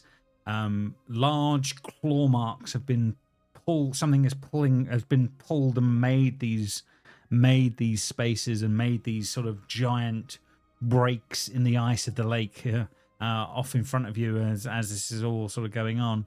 I'm going to bring you through to the main sort of map. You're not as close as this dictates, but at least it'll give you an idea of what you're dealing with as a sort of a start point, if that makes sense. So don't panic about your positioning so much right now, but you are seeing many, many large giants basically around the edge of this or this part of a fort that is going on. And it basically a full-on attack is going on. More of these sort of darker skinned giants are around and attacking. So it's really down to how you guys rush in, right? Rush in. These are the questions. Well, how would you be playing this as you sort of see all this going on, and there's arrows being fired from the fort out. There's rocks being hurled at the at the actual fort itself. But how would you guys play this out in the moments as you get yourselves either close enough to attack, or how does this play out is what I'm after. Knowing this was giving you a bit more of an idea of the layout of the fort, if that makes sense. So this is about 100 feet up these walls, if that makes sense. There's some sort of lift mechanism that's in a high position right now, and these giants are just bashing at the walls and trying to take archers off of the literally off of the walls as this is all sort of happening up ahead. But as a thought process as a group, how does this sort of play out with you guys approaching? You're going to get overrun if we do not go in help, right? So I think me and Baldur should get in as close and as stealthy. I put in quotes because Frida has disadvantage on all. They're definitely, the way things are playing out right now, this is, they are distracted and doing what they're doing. So there are some advantages to what you're doing. So you got to imagine this is like maybe a third or a quarter part of the city, if that makes sense. So we're not playing out an entire siege, but an entire siege is going on around you, if that makes a thing. But are you guys stealth trying to take a slow approach here, or are you going to hang back? And how does this position yourself? This would work out? This is completely open, so like it's all ice, so it's not like really we could sneak. You're on a giant lake. Yeah, you're basically on a giant ice lake with these massive ruptures in the in the so space. It wouldn't really do to attack from afar whilst others snuck in because they just see them sneaking in because we've drawn attention to ourselves. I think you would have to wait. I think you would have to wait and pick your moment. Yes, but but you could be your positioning could be further out as they are, making their way closer. If that makes sense. I think that's what I planned. Like everyone,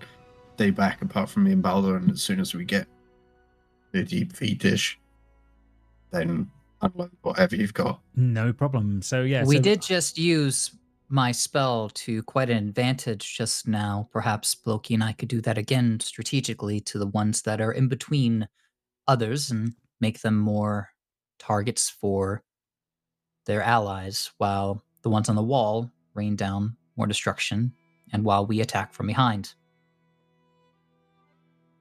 So I suppose the question I've really got for you is, seeing this layout of a map and knowing what your thought processes are, I would like you to sort of lay yourselves out on the map where you think you are in relation to things when you're at the point where your initiative would need to be sort of rolled in, if that makes sense. And can I do something before that, though? You certainly can. Depending on if it changes the dynamic and makes them notice you, there might be something. It would do hopefully the opposite, because Zisa would look to Frida and just say, "As it is now, you are a liability. We need to fix that." And I cast invisibility on you. Oh, interesting. Yeah, that is quite cool. Blythe pass without a trace. Do you not want it? I have invisibility, but do I even have it? I don't think I have pass without a trace. That's what I'm asking. Do you have it? No, pass without a trace plus invisibility is basically super invisible. It sounds like Zeus is giving you a damn good advantage. So the way this is playing out, then, Frida, you're sort of making your way up, coming up by the docks on that sort of side there. Where would Baldur be in as well? Zisa would let Frida know that as soon as you do anything aggressive, the spell will be broken, but you will have at least one opportunity to attack with quite an advantage. So the idea is that I sneak up with you, right? That's up to you. Yeah, put yourself on the map where you think you would be when things actually silent, kicked off. So it doesn't matter. I mean, I'm not really stealth, but sure. I'm not really a stealthy boy. You can spend key points to just re-roll whatever you want. I don't even have to spend key points. Exactly. What about the rest of you and your positionings? Obviously, this is to scale now, so bear in mind your positionings for where would you be when everything kicked off is the main thing I'm after right now. And then we will roll some initiative and bring in. I just want to be like central, but far enough out. Mm-hmm. Can't see what that says. Yeah, that's fine. I'll be right with you. Okay. What about Bloki and Zisa? Where would they go for in the on the battle map here? I think Zisa's going to be way over here because she's going to want to cast her spell on this guy right in the center. Mm-hmm, mm-hmm. And I have a 120-foot reach to get there. So she'll be back here a little ways. Maybe she'll use the dock as cover a little bit. Yeah, so you're gonna go hide behind the dock here. Yeah, she'll actually be here. Okay, no problem. Are you stealthing to that point? Yes. Can you give me the stealth roll, please? Sure. Do you want me and Baldur as well to do stealth? Not so much right now. No, you've got there's other things going on. Okay, 19. That is pretty damn good, and very lucky for Zisa. Bloki, where is his positioning going to be in amongst all of this? Trying to work out the best ideas.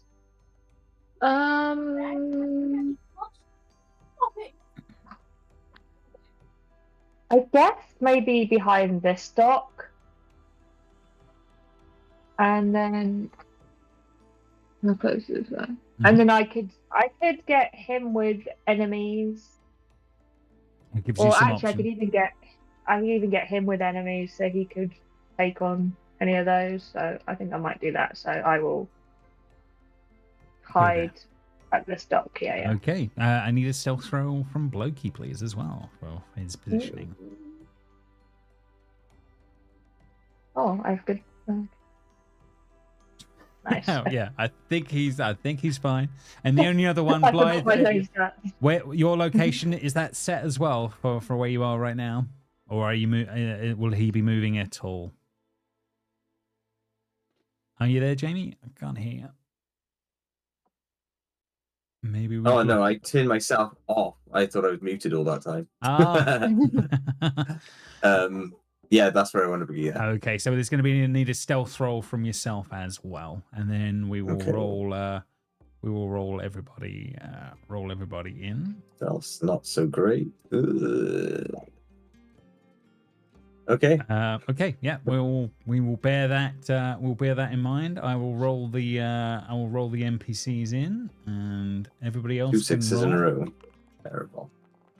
So as this battle is already well underway and all going on, when we don't need in the list, so Blokey and Zisa to roll their initiative, so we know who's doing what and in what order, and then we shall crack on. Oh, what's that? Oh shit! There we go. There's finally some good initiative. That is much better on that front. Okay, right. We will begin the combat, and Zisa, you've snuck up onto the dock here, and you are first to react. You are ready to go. So you are up. Yeah. So Zisa's gonna do what she said. She's going to look to Blokey, give a nod. And she's going to cast Enemies Abound on the center giant. He looks a little different than the other two. Is it just art, or is he special in some way? They are different. Yeah, they're just on different arts, but yeah, he just looks slightly different to the others. Very similar skin tones and all the rest of it, but mainly art mechanically for now. Okay. Well, we're gonna do this. So here's hoping. Okay, remember to target them up, and away we go. Enemies abound incoming. So yeah, it's this one and this one here. Okay, and intelligence save. How is he gonna do? And he's gonna roll a 10, so he will be affected there. So remind me whenever this one's turn comes up. Yes, otherwise I will forget. So then, as soon as the casting happens again, she'll look meaningful to Blokey and give like a curt nod, letting him know that one is passed on. And then she will continue to focus on that one. In the meantime, the owl is going to fly up high. I don't know if it's on the map or not. Okay, I can add that in for you. 1 second. It should be relatively near your position now on the dock. Yes. So I think the owl is just going to fly up, we'll say 80 feet. So it kind of just flies straight up. Elevation 80. There we go. So it's like 80 feet up. It's going to fly up and over that wall, but I think the wall's like really high right now, so it's just in the process of gaining altitude. Feet up. This is big stuff. These are giant-sized things. But yeah, you're flying over the space.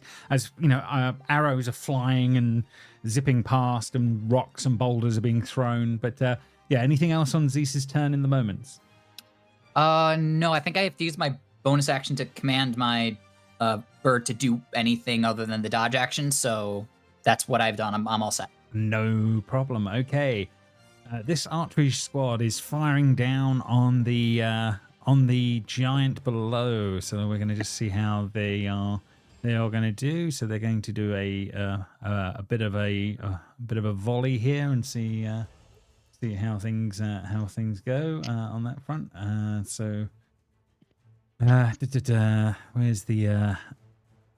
is the volley properly on that one. 1 second. Let's see. Yeah. So yeah, so it not quite set up the archer the way I expected them to do it. So I'm just going to use the Skegox roll for a moment and do that one. So a 21 to hit, and then I'm going to change that to 3d6 to help along. And he will take that. And for simplicity's sake, I'm going to make the 2 attacks straight off the bat for the same damage. So that will be doing some damage as the shots get fired, and the giant takes the hits. That is that one out the way. Baldor, next on the list is you. As these other ones are sort of distracted and doing what they're doing, you're in position. What do you do? Yeah, I'll go for this guy.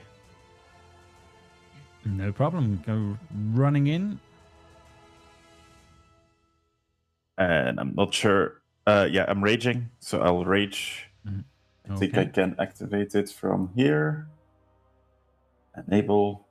Yeah, there you go. Rage is on, and then don't forget to target him, and away you go. Yes, and then I will start an attack. Oh, yes. That's a damn good start. This is not at advantage, right? Unless you're doing reckless. Have you got reckless or anything like? I do have reckless, but I don't want to. Fair enough on that one in front. Yeah, I mean, yeah, it's not counting as a surprise round because it's all a sort of a combat thing. That's sort of what I was fishing after. No. The invisibility will help for Frida, so she's got the extra. Yeah. Let me think. I believe I will add fire damage to this. Mm-hmm. Because I need to stay within like the right range, so I'm. Oh, you're trying to balance fire out. And radiant. Meaning that the temperature actually gets hotter and the weather gets nicer. Oh, okay. So the snow will start to improve. Fair enough. For your information. 15. 15? Yes, that will still hit. He will take all of that. Yeah, plus 1d4 radiance. And actually, for fun, let's add a stunning strike. Let's make this a stunning strike as well. See what we can. See what you can pull off. Yeah.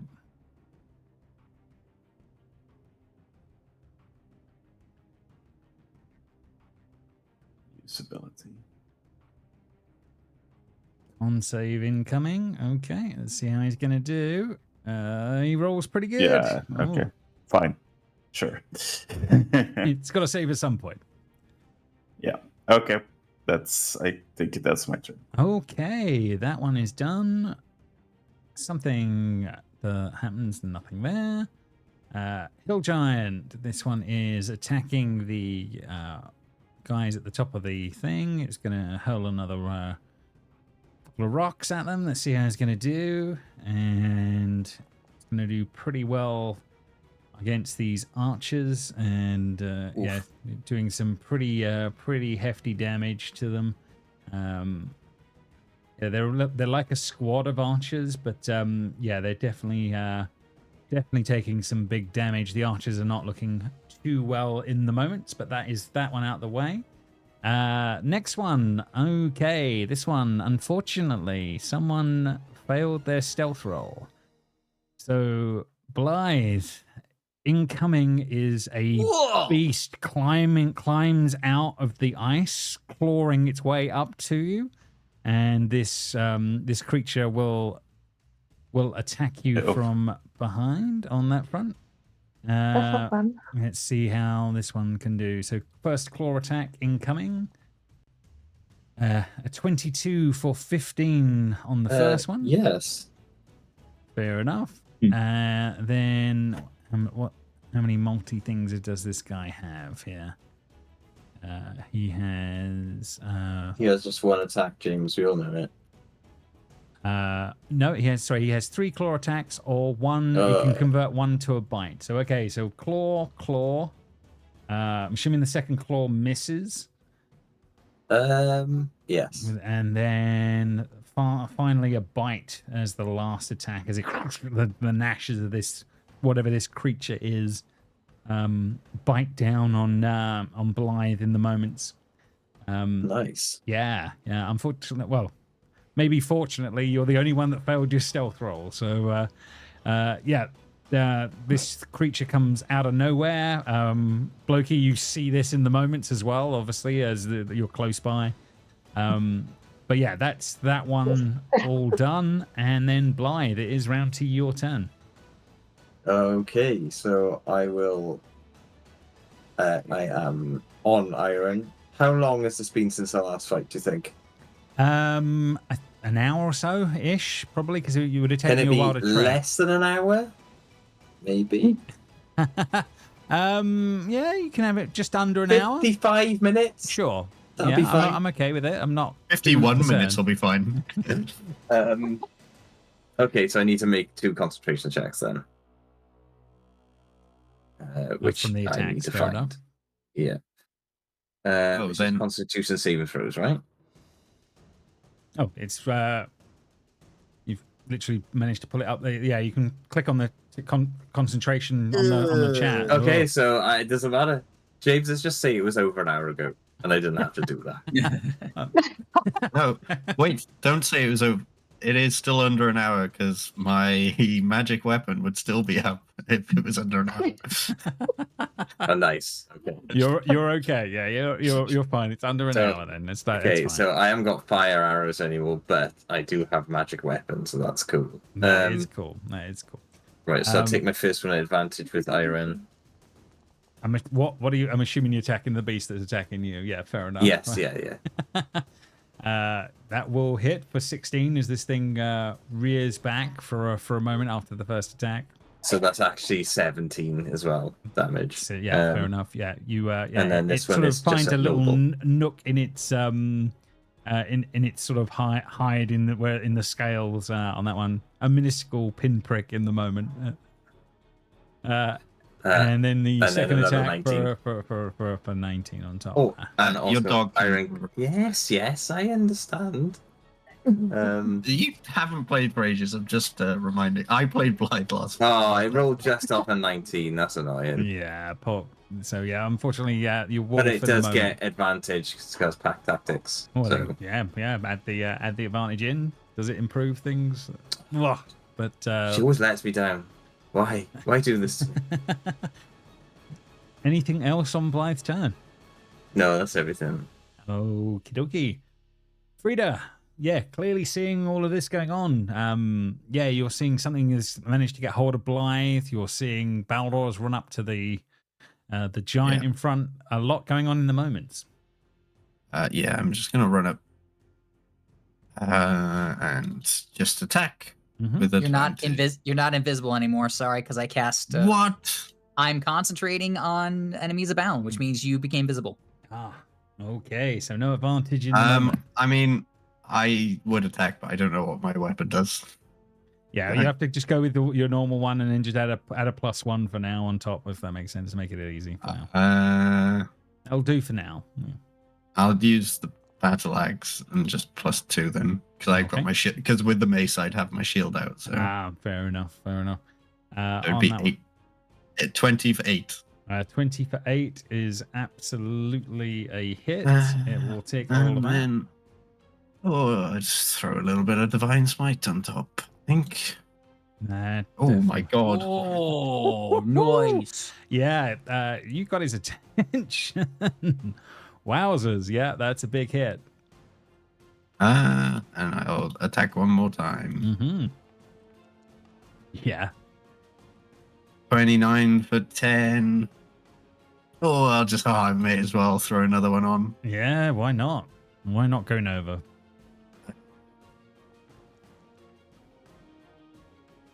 Another 16 on top. Oof. Yeah, he's looking real rough after those massive hits. And then I will. Yeah, that's the end of my turn. No problem. Loki, round to you. Yeah, clearly giants off in the distance. Giant worm creature thing that's come out of the water with giant mouth near you. Yeah, lots going on in the moment. Yeah. Okay. I think I would be completely terrified of this worm for 1 second, and then remember that I'm more terrified of Zisa, so I should do what I'm told. And I'm going to actually go for the one that's on the bridge because I've worked out that they are still within my range. So I'm going to go for that one up there to enemy abound. Oh, so this one over here, you're going to enemy abound. Okay. Yeah, they're in 110 foot, so I can just get them. Okay, so this one on this one here on this side you're talking about, at the bottom of the one that. So you've got people, you've got things on the actual parapets itself. Yeah, they look like they're the defenders, if that makes sense, and then you have giants below. Yeah, I think. I'll just aim for the giant, actually. I don't think actually Loki would be able to see them from the angle that he's at, so I'll just go for the giant. Okay, yeah, fair enough. No problem. Yeah, you can roll your thing.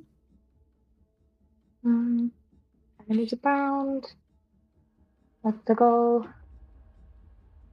Intelligence save coming into his future. A 13. Non-existent intelligence. Yeah, so so this one has failed it, and this one here has failed it in the moment. Okay. And then for my bonus, I'm going to give Blythe bonus bardic inspiration because God knows he needs it with the weird worm thing. And I'm going to move myself around here, so I'm not near the worm thing. Fair enough. Yeah, you get bardic inspiration, Jamie. Charles. Okay, moving down the list then. We are on the one that has taken the horrendous hits from Frida.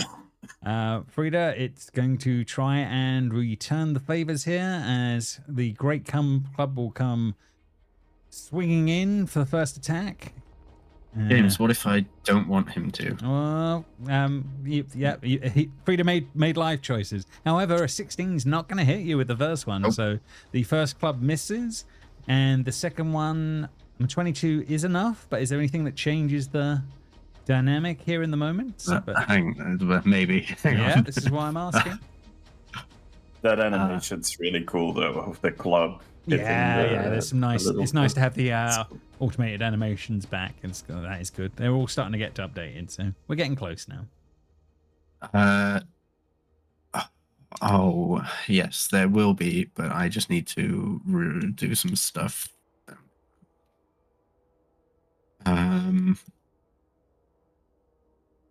Yes. Sorry, 1 second, everyone. Mm-hmm.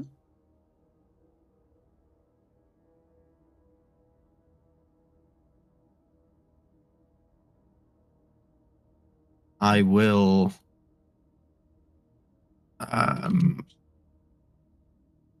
what me and James discussed as Tempest's Rebuke, because I didn't really like Frida having Hellish Rebuke, because it didn't really make much sense. That's okay. That's why I have Wings of the Valkyrie and not Wings of the Chromatic Dragon. So. Yeah, absolutely. Fair enough. So it'll do lightning damage. Oof, okay. If it fails. Fails a dex save. Let's see how it's going to do in the moment. And he rolled poorly. Cool. It just makes more sense. Yeah. Tony is the god of Tempest, so it just makes way more sense than having Hellish Rebuke. This is why we flavored it. Was that was the first attack? No, it missed with the first attack. It hit you with the second. So yes, so it is officially done.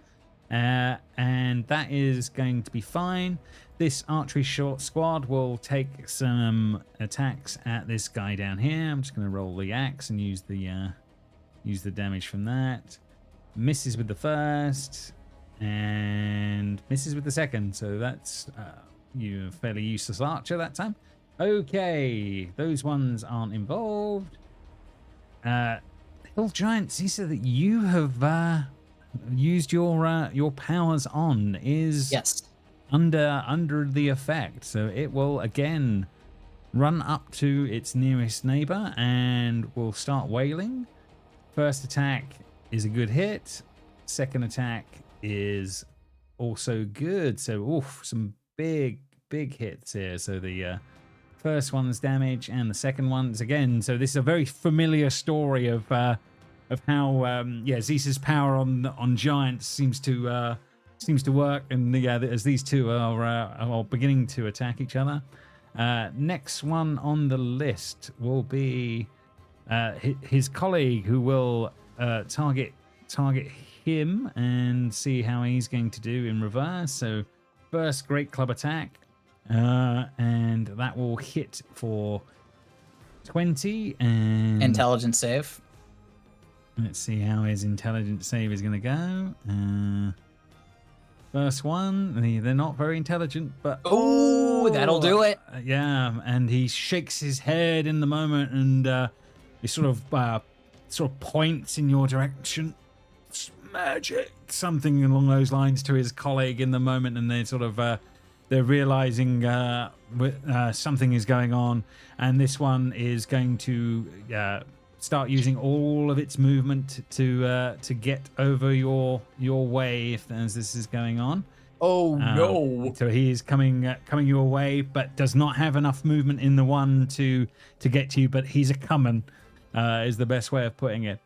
That one is all done. The tall folk on the bridge is going to target one of these guys, and it's going to take a couple of longbow shots.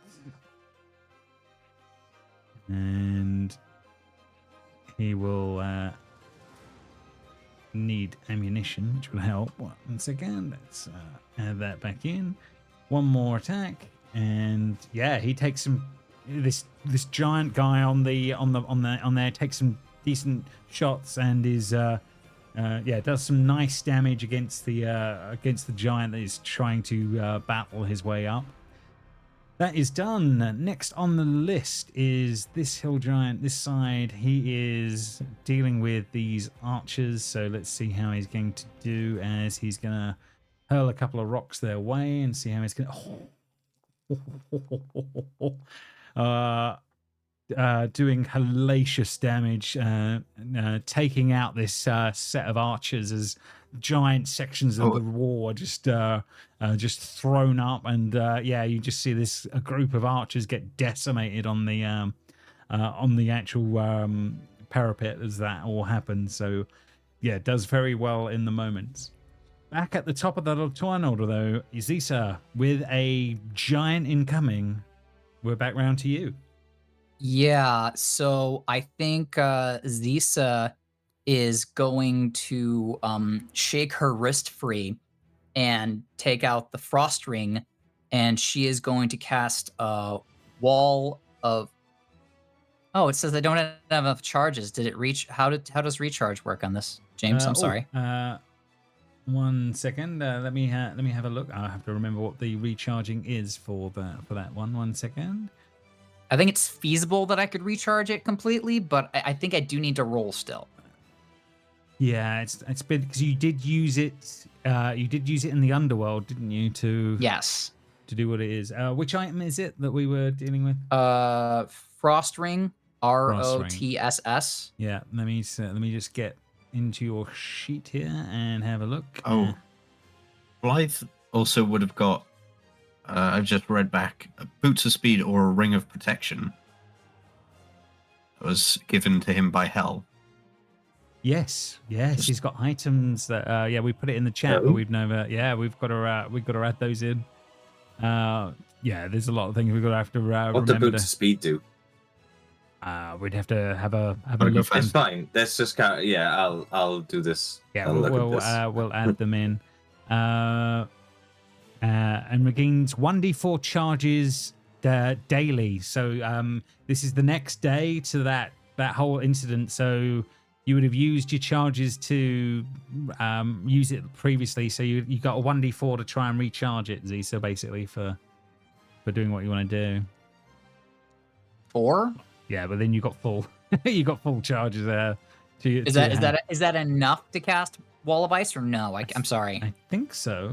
Let me just let's just have a quick look in your frost. It does. It consumes 4 charges to do Wall of Ice, so I would use all of the charges. Yeah, so you used all the charges last time, and then you got a 1d4, so you charged it up enough to be able to do it again. So okay, fantastic. So you're then, making a massive wall of ice just between you and the guy. Well, no, because it lets me cast it as like a dome kind of. Oh my god!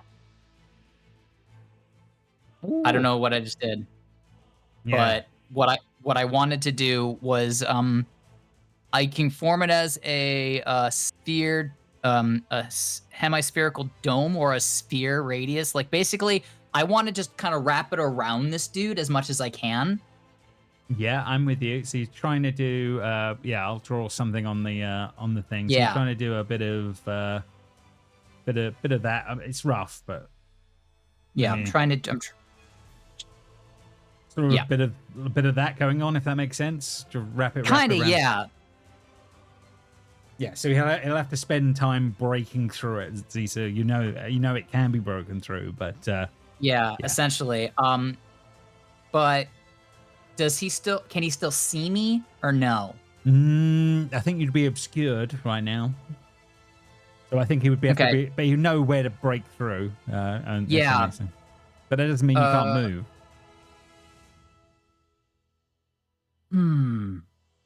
So this guy can't see me. The guy in the thing can't see me. The guy has obscured vision from me. So I think Zisa is gonna move to like here. Hang on, sorry. I'm gonna put myself on move again because I've been templates. Yeah, fair enough. Yeah. So I think Zisa is gonna move to there and kind of keep herself like on the edge of this wall that this dude is busting out of eventually. Yeah. But I want to keep myself out of this one's line of sight. And I think I'm gonna risk staying there for now. Okay, fair enough. Give me a stealth roll because we're gonna see how hidden you're gonna be when he. I'm assuming he will be busting out. 14, not bad. So it's middling. Middling, but we'll see. Mid. It's kind of depends what their perception is in the moment, isn't it? And then my my owl is underneath that thing, but it's actually 80 feet up. Can I just have it move like 80 feet like in this direction? Basically, it's gonna start like getting up and over that wall. Yeah, no problem. Start flying. It starts to fly up these banks of of this on that one, and sees the giants, but also is dealing with all of that. Also, I'll drop. I don't need to concentrate on Wall of Ice because the way I cast it because it's from the ring. Correct. But so I'll just get rid of this concentrating that I have on me right now from the spell. Yep. Okay. And I think that's all I can do. No, well, fair enough. Enough going on in it. Level 9, guys. Lots starting to appear in people's things. Speaking of lots of things going on, Baldur, monk time. What's he up to? Well, let's hit. I did targets. 14 will still hit a hill giant on that front. Yeah. So plus the 1d4. Yeah. Still up? No, it had 1 hit point, so your 1d4 is enough. Awesome. So 1 giant down. Okay. In that case, I'm gonna try to get closer to where Zisa is at. If it lets me. So he from being next to Frida, he takes off like at a pace. Yeah. Yes, so I'm within 100 feet. Fair enough, no problem. Anything else, or are you done?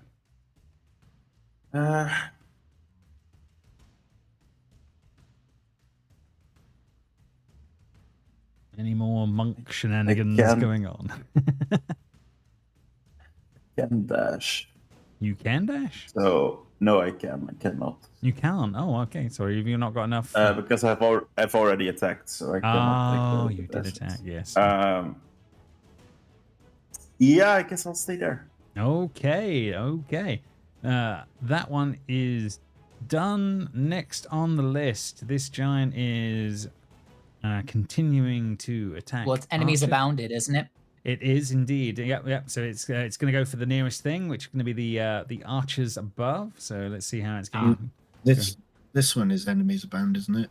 One over here. This one over here is enemies abound. These two that are closest are.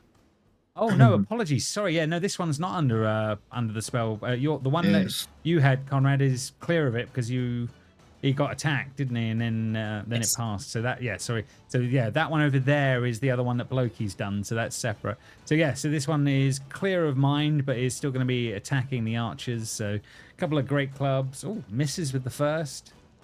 And is going to hit horrendously with the second. Not enough to take the archers out, though. So still in the game. Next on the list. Blythe, unfortunately, what you're dealing with is still down here and still trucking. So incoming claw, first attack. 20 to hit will be good for 15. Second claw. I think that's going to be a miss, and then finally a single bite incoming. And that's a miss as well. So, hey, not too shabby. He is doing fine as he's avoiding the gnashes of this worm creature. So, yeah, it is all done. Blythe, it is your turn. My turn. So I shall retaliate. That makes sense. I will use Iron's advantage. Mm-hmm. 17? 17 will hit. 16 damage. 17 damage. 17 damage, yes. Sorry, I will keep adding the extra. She gets to have a bite. Oh, I'm not. 16? 16 will miss, unfortunately. Yeah, these things have got 17. It's 17. Because of magic. Right. It's 17, and that's exactly its AC. It's Iron. Iron, you suck. Oh, so close, so close. Normal attack of me, 18 for 19 damage. For 19 damage, yeah, fair enough. 20 damage. You are taking. Oh, yeah, sorry. It's taking the nicks, but it is. It's still trucking at the moment. It's taking the nicks. Yeah, this thing is hardy. From what you're seeing. Good. You can make a.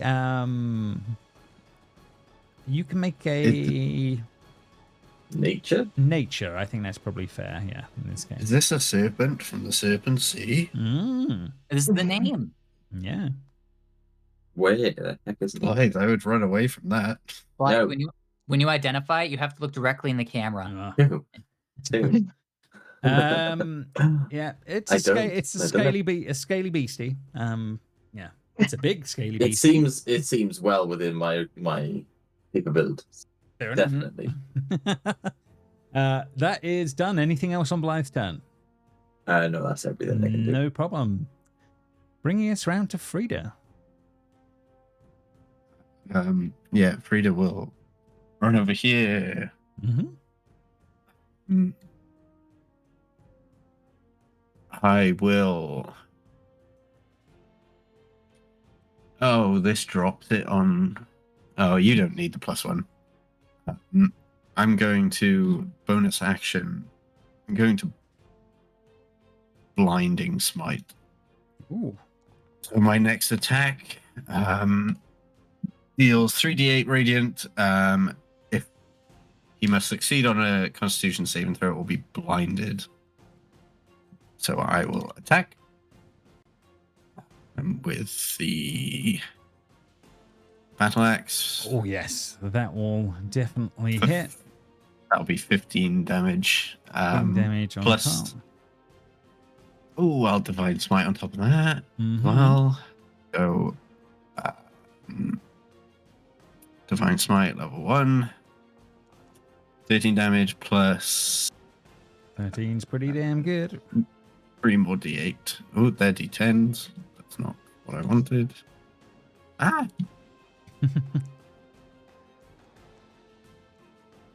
Oh, good damage. 19 Damn. damage. Okay. Yeah, as you take horrific chunks out of this one. Yeah, you've definitely got its attention. And then a constitution save, please, of 15. Constitution saving throw incoming. Let's see how it's I going imagine to do. this is going to be very easy for them. 14, it does fail, I believe. Ooh. So he is blinded in the moment? Oh. Yes, he is blinded. Okay. And it can make it at the end of its turn. So now I have another attack as well.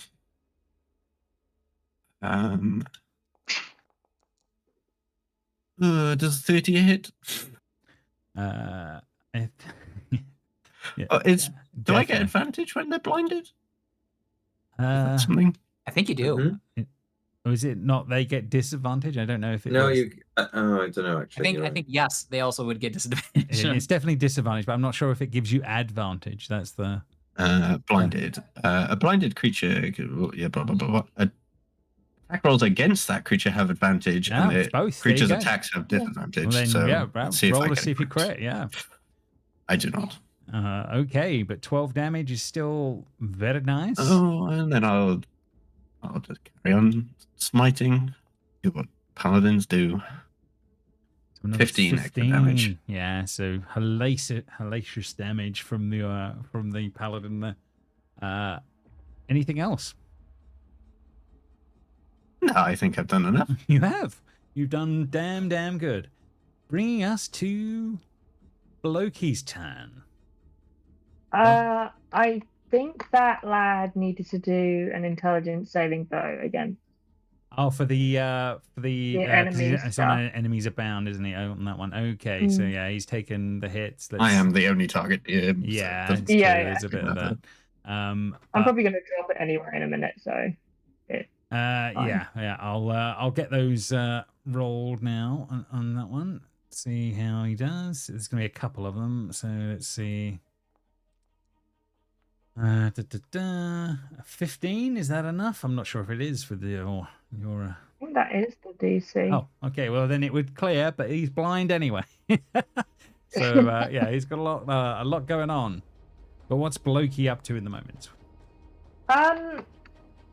I think Blokey initially would have tried to go for the giants as well, but after watching Blythe attack this thing and it seemingly not be damaged, it's taken hits, but it's a hardy thing.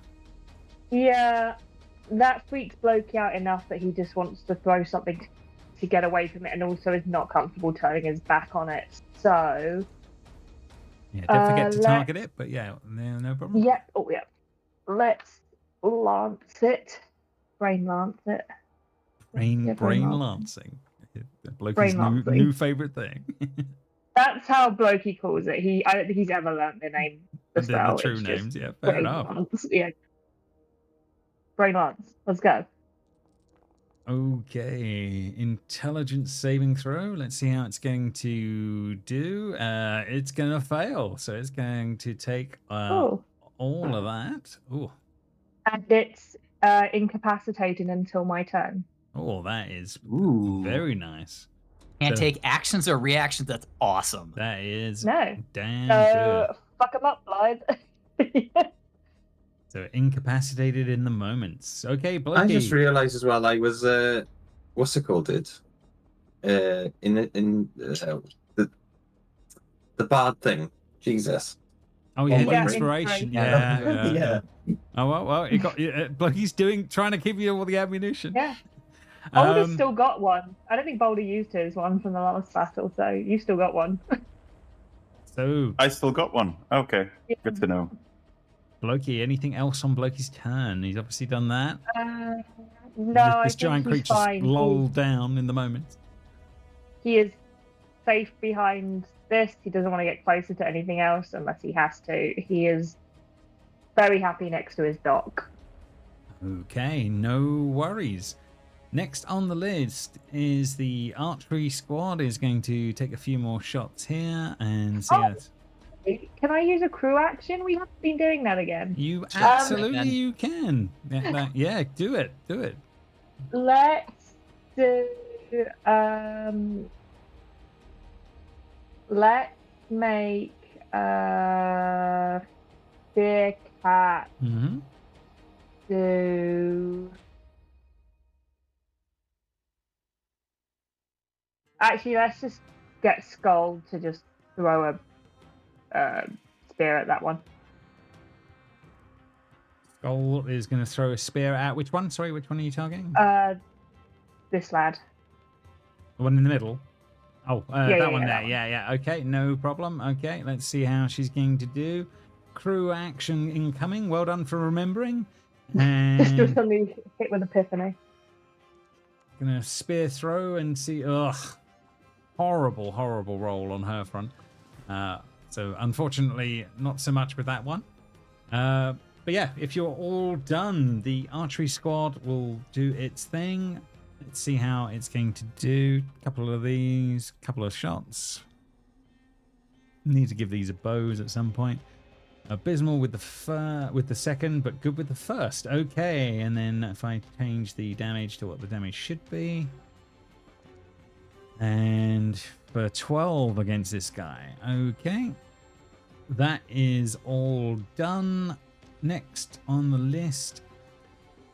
Hill Giant. Oh, he's just seen his mate surrounded in ice. What is he going to do in the moments here? Does he have the urge to stick his tongue on it to see if it will stick? Yeah, no, it's like... Oh, shame. I think it's going to be a case of does he turn his attention to the archers or does he go looking for whatever wizard that the wizard was doing? So I'm going to go 1 and a 2. It's going to be... Or does he bust his friend out of the ice? Yeah, I like that better. Is there love between these two giants? Is there romance? Well, we've made it every other time, so let's see how it does on that front. So it starts smashing at the ice as this is going on. How many hit points does this ice have overall, Zisa? I believe it has 30, but let me look. Yeah, okay. I've just done AC 31. And it has an AC at 12, which means that first one misses. It does miss. Yeah, no, fair enough. But yes, it does have 30 hit points. Okay, yeah. So he halves the ice, smashing it partly here on one side. But he has used both his attacks to do that. His buddy will obviously hear that going on and will attack the ice on the other side and see how he is going to do. Let's see how the smash goes on that one. What was the AC of the ice? AC was 12. 12 on the AC. Okay, yep. So fair enough. So he smashes through. He comes barreling out on that front, and he's got to do a check and start looking for you. But the check will use up the rest of his action to do. Let's see how he's going to do on a perception check and see how he's going to go on that one. Let's do. Where's his skills here? 1 second.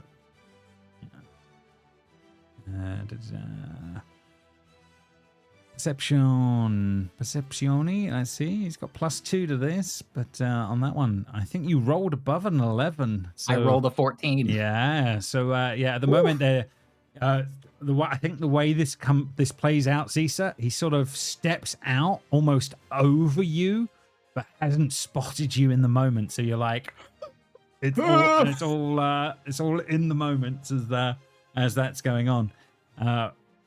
This other guy on the top here will take a couple of shots at this this one on here and take a couple of longbows, 1 and a 2, and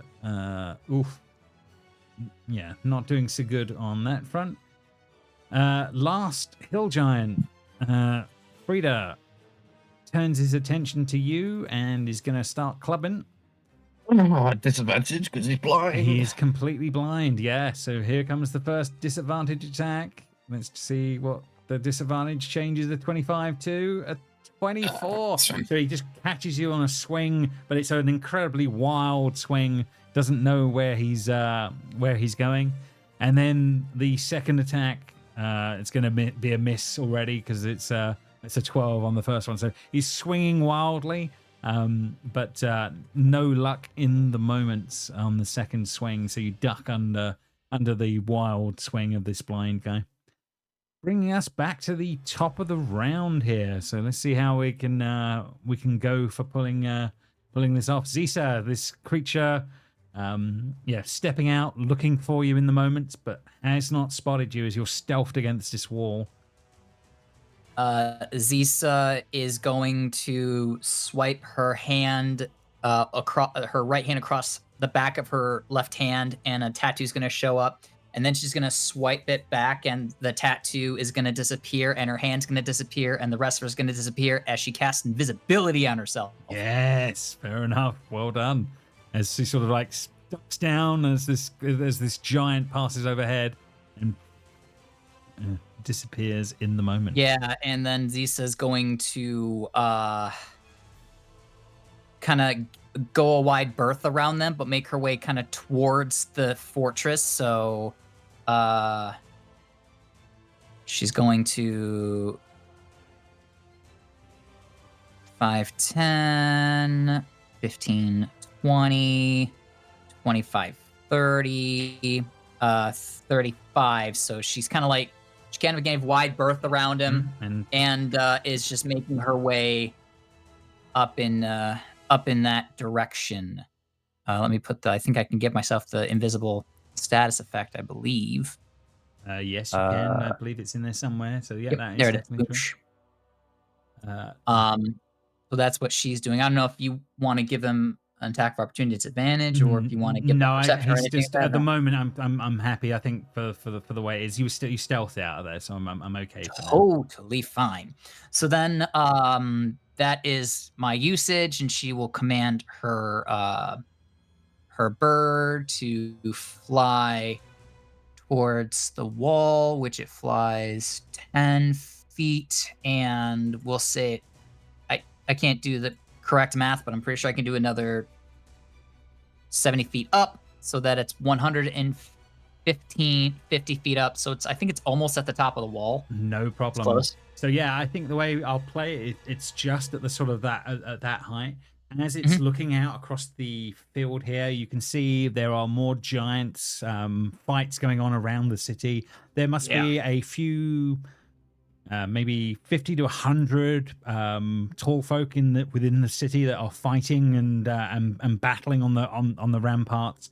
The other thing that your owl will pick up as well is that there is a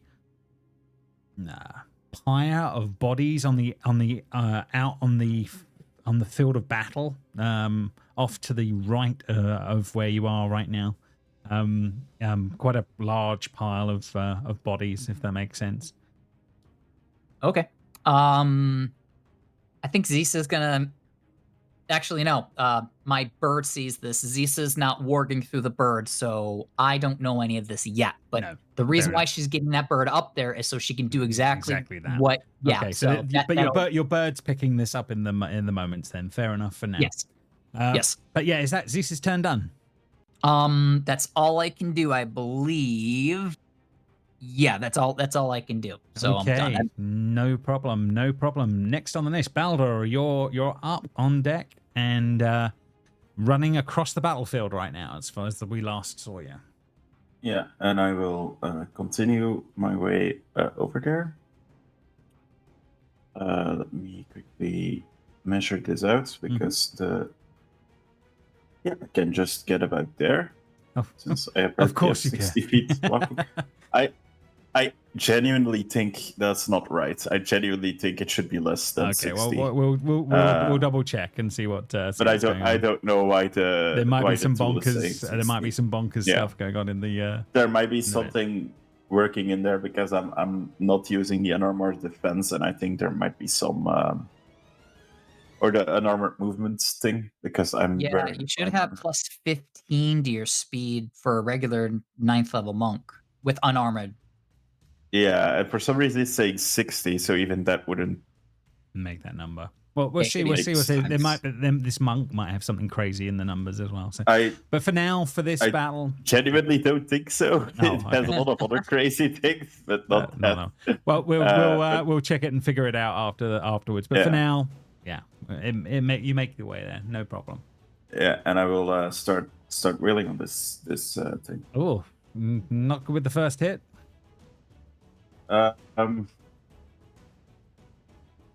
Yeah, I genuinely don't know if I ended on a 2 or a 1 for my score. On a system, the way your gut feeling, go with it on wait how you felt. Yeah, in that case, I don't think I was. I'm gonna say I was at a 2. Okay. 22 for 11. That will definitely hit with that one. Yeah. So 1d4 fire damage. Ooh. And anything else on the giant? Flurry of blows. Yes, of course.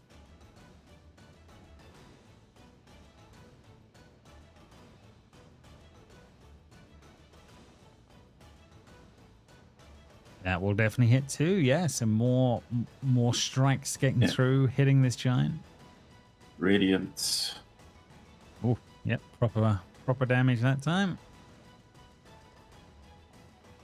And a 14 will still hit as well. Yeah, and that's fire. Okay. Yep, some strong strikes. This thing is definitely taking a lot of damage in the moment. So you've definitely got his attention as this is going on. Okay, anything else, or is battle all done? That will be it. Okay, no problem. That one is done. This hill giant is still attacking these guys. Let's see how he's going to do as he is going to try and take out these archers. And great club incoming. And first one and the second one does kill off the archers. Okay, so he has done his bit there. Lindworm, Blythe, incoming, targeting you. Nope, it can't do anything. Correct. Is incapacitated on its turn. Yes, a massive win for Blokey. So that is Lindworm. Turn is done. Blythe, you saw Blokey do his thing. So is he still incapacitated or no? Yeah, he's incapacitated until my turn. Until your turn. So still just incapacitated. So yeah, all good for you, Blythe, in the moment. Remember your bardic inspiration. I mean, I got an advantage, right? Mm-hmm. Yeah, boy. Better than a 27? No. 27. Still damn good as you take your shot. Iron will bite. Right. A 6 for pack tactics. Oh, a 14. Team still misses, unfortunately. All right. Has she only got +3? Why? I don't know. Doesn't seem right. Yeah, 19? That sounds a bit low, actually. 19 will hit for another 18. So yeah, this thing is just taking the damage, and it does look bloodied now. Yeah. Oh, bloodied. Jesus. Right, okay. Anything else on your turn? No, that is everything I can do. Okie dokie. Frida. Yeah. I will attack. How is this giant looking? Rough is the answer. Okay. I will attack. I've created a temporary maze. Fair enough. On that one. So yeah, that is 10. He's looking real close to Yeah, well, I'm just going to attack again and not waste any spells because I need to move as well. 7? 7 is enough. You are dealing the final bit and killing him off. And then I will run.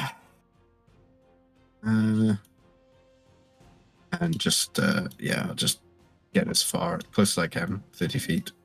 They're different in elevation in these ledges, James? A little bit, but I'll jump. Frida's got 20 strength. She can jump. The walls are the main bit because they're 100 feet, but there is a bit here, but it's not horrendous, if that makes sense for now. So yeah, I'm not too concerned. So but that's no problem. Frida, all done in theory? Yeah. Okie dokie. Blokey, back round to you. Very effective on your controlling of the dragon beastie for now. What's his next steps? I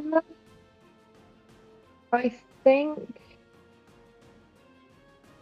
the next step will be getting onto land and away from whatever's going on there. Mm-hmm. And I will place a shatter in between these two friends here. Okay, no problem. So they'll both be affected by that if they're within the range. And they are. Okie dokie. So let's see how they're going to do. Con save twice. Incoming. First one looks abysmal. Second one saves really good. Okay. So first one's going to take the whole damage. So let's see how he's going to do. And then the second one will take the half damage. So also the one who stepped through, James, needs to make a Constitution save for stepping through the cold air that was created when he busted up that wall. Okay. I completely forgot. Sorry. Yeah, no problem. Let's see how that's going to go. Let's see on that one. Constitution. Okay. Incoming. Yes. Saving throw. Let's see how he's going to do. Rolls a big fat 1. Ooh. He'll take a 5d6 of cold damage for stepping through the coldness. Yeah. So not insignificant. 21. Nice. Okay. So he will take all of that in the moments. Oh, okay. Blokey, though, it is still your turn. I'm going to make the Scold heal Blythe. Scold is going to make the way in and do a healing on Blythe. Let's see how that is going to do. So it's 1d10 plus 3. Okay, so 1d10 plus 3 incoming, and you're going to get 6 hit points back from the Valkyrie as she Beautiful. Well, it's something in the moments, and it can definitely keep you up in a pinch. And that is at the end of Loki's turn. He's done movement and bits. So okay. I'm not on the ice and I'm away from people. That's good. No problem. Hill Giant, this one, Baldur, you have got his attention. He will swing round, club in hand. The first attack will hit. Max with a 26 catching Baldur, and then so second attack 9 will be with a 20. So your heart made of hearty stuff these days, but you take some big hits from this giant. That's okay. I can live with this. And that is done. Next on the list, this one is can't see Zisa at the moment, and so starts to make its way back and will make its way over to Baldur as well. It makes sense. He's the target he can see. So these two buddies are gonna team up, and incoming clubs again. One will miss with the first, but will hit with the second. So that is all 11. Done.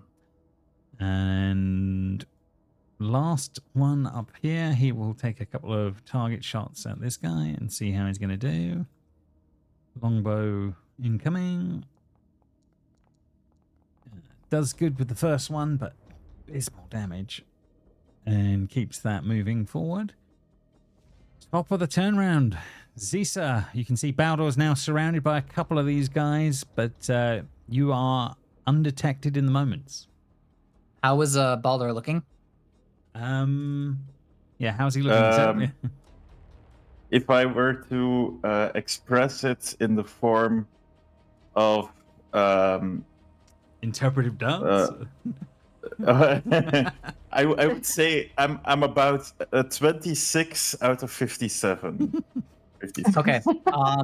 So I will use top of the round. I will use a crew action to let Scold heal him. It's always at the end of your turn. Then instead, I will do my invisible run 35 feet towards the wall. Oh, we're not measuring when we move anymore, are we? No, the ruler. Yeah, the ruler's not good at the moment, but yeah, it will get there. But yeah. 1, 2, 3, 4, 5, 6, 7. Basically, she's making for the wall. Mm-hmm. The bird will fly over the wall. How high is the wall? Sorry. Exactly 100 feet. So the fact that this thing is 150 feet up is fine. Yeah, you're definitely seeing lots of the city. The war, the surrounding giants that are look like they are starting to being pushed back now. But also, this pyre of bodies off in the distance as well is also clearly going on. Okay, so I can't get my bird to go here because it says I'm going. But I would want my bird to fly there if it can. Yeah, absolutely. I can definitely move him up. That's not a problem. And then Zisa will use her action to warg into the bird to see what it can see. Yep, fair enough. Yeah, you can definitely see. You can see what's going on the field. You can see the tower, the town as I've sort of described before. It's the pyre of sort of bodies that is slightly disturbing in that whatever's going out on that field, it's spelling out words. And to you read, it says, chosen or damned, H. And then, that's what you're seeing off to one side. Spelled in bodies, of all things. Wow. All right. So, our mental connection with the ironwood shards. Am I out of range? You've got a 30 feet on that, so 30. It depends on. I'm gonna say maybe Baldur is just within range. Okay, so then, Baldur, you would hear Zisa in your mind say, "The giants are being turned back. But there is a message spelt in flaming bodies, chosen or die, H, off to the far right of the battlefield. They know we're here." And then, end of my turn, I'll use a crew action to have Scald heal Boulder. No problem. Okay, so let's do. Also I'll say pass it on. 3d10 incoming. Baldur, you're gaining 5 hit points in this round as that's going on, and it will actually be your turn. Okay. First part of my turn, I will scream, "There's apparently burning bodies and they know we're here." Great paraphrase. Great paraphrase. That's about all the subtleties that he was able to get out of that. Yeah, fair enough. And then he will start wailing on this guy. 13 to hit. 13 will still hit a hill giant. Yeah, absolutely. Which one did you pick? The bottom one or the top one? The bottom one. Okay. I've got to target it normally, but that's okay. No problem. It'll take all of that. Oh, 4 extra. Radiance. That's pretty good. Yeah. Yeah, he's starting to look real rough. Second attack. 18 for 8. He will take all of that. This is fire. Okay, and the one's enough. So that one is gone. Okay, Boulder Giant Slayer. Yeah. New name. I mean, I like Serpent Thrower better, actually. But That's you true. know. He's had his moments. It's not the fact that thing was like shattered and it wasn't wailed on by much magical people. It's fine. You did it. No, I totally did this. This is all me.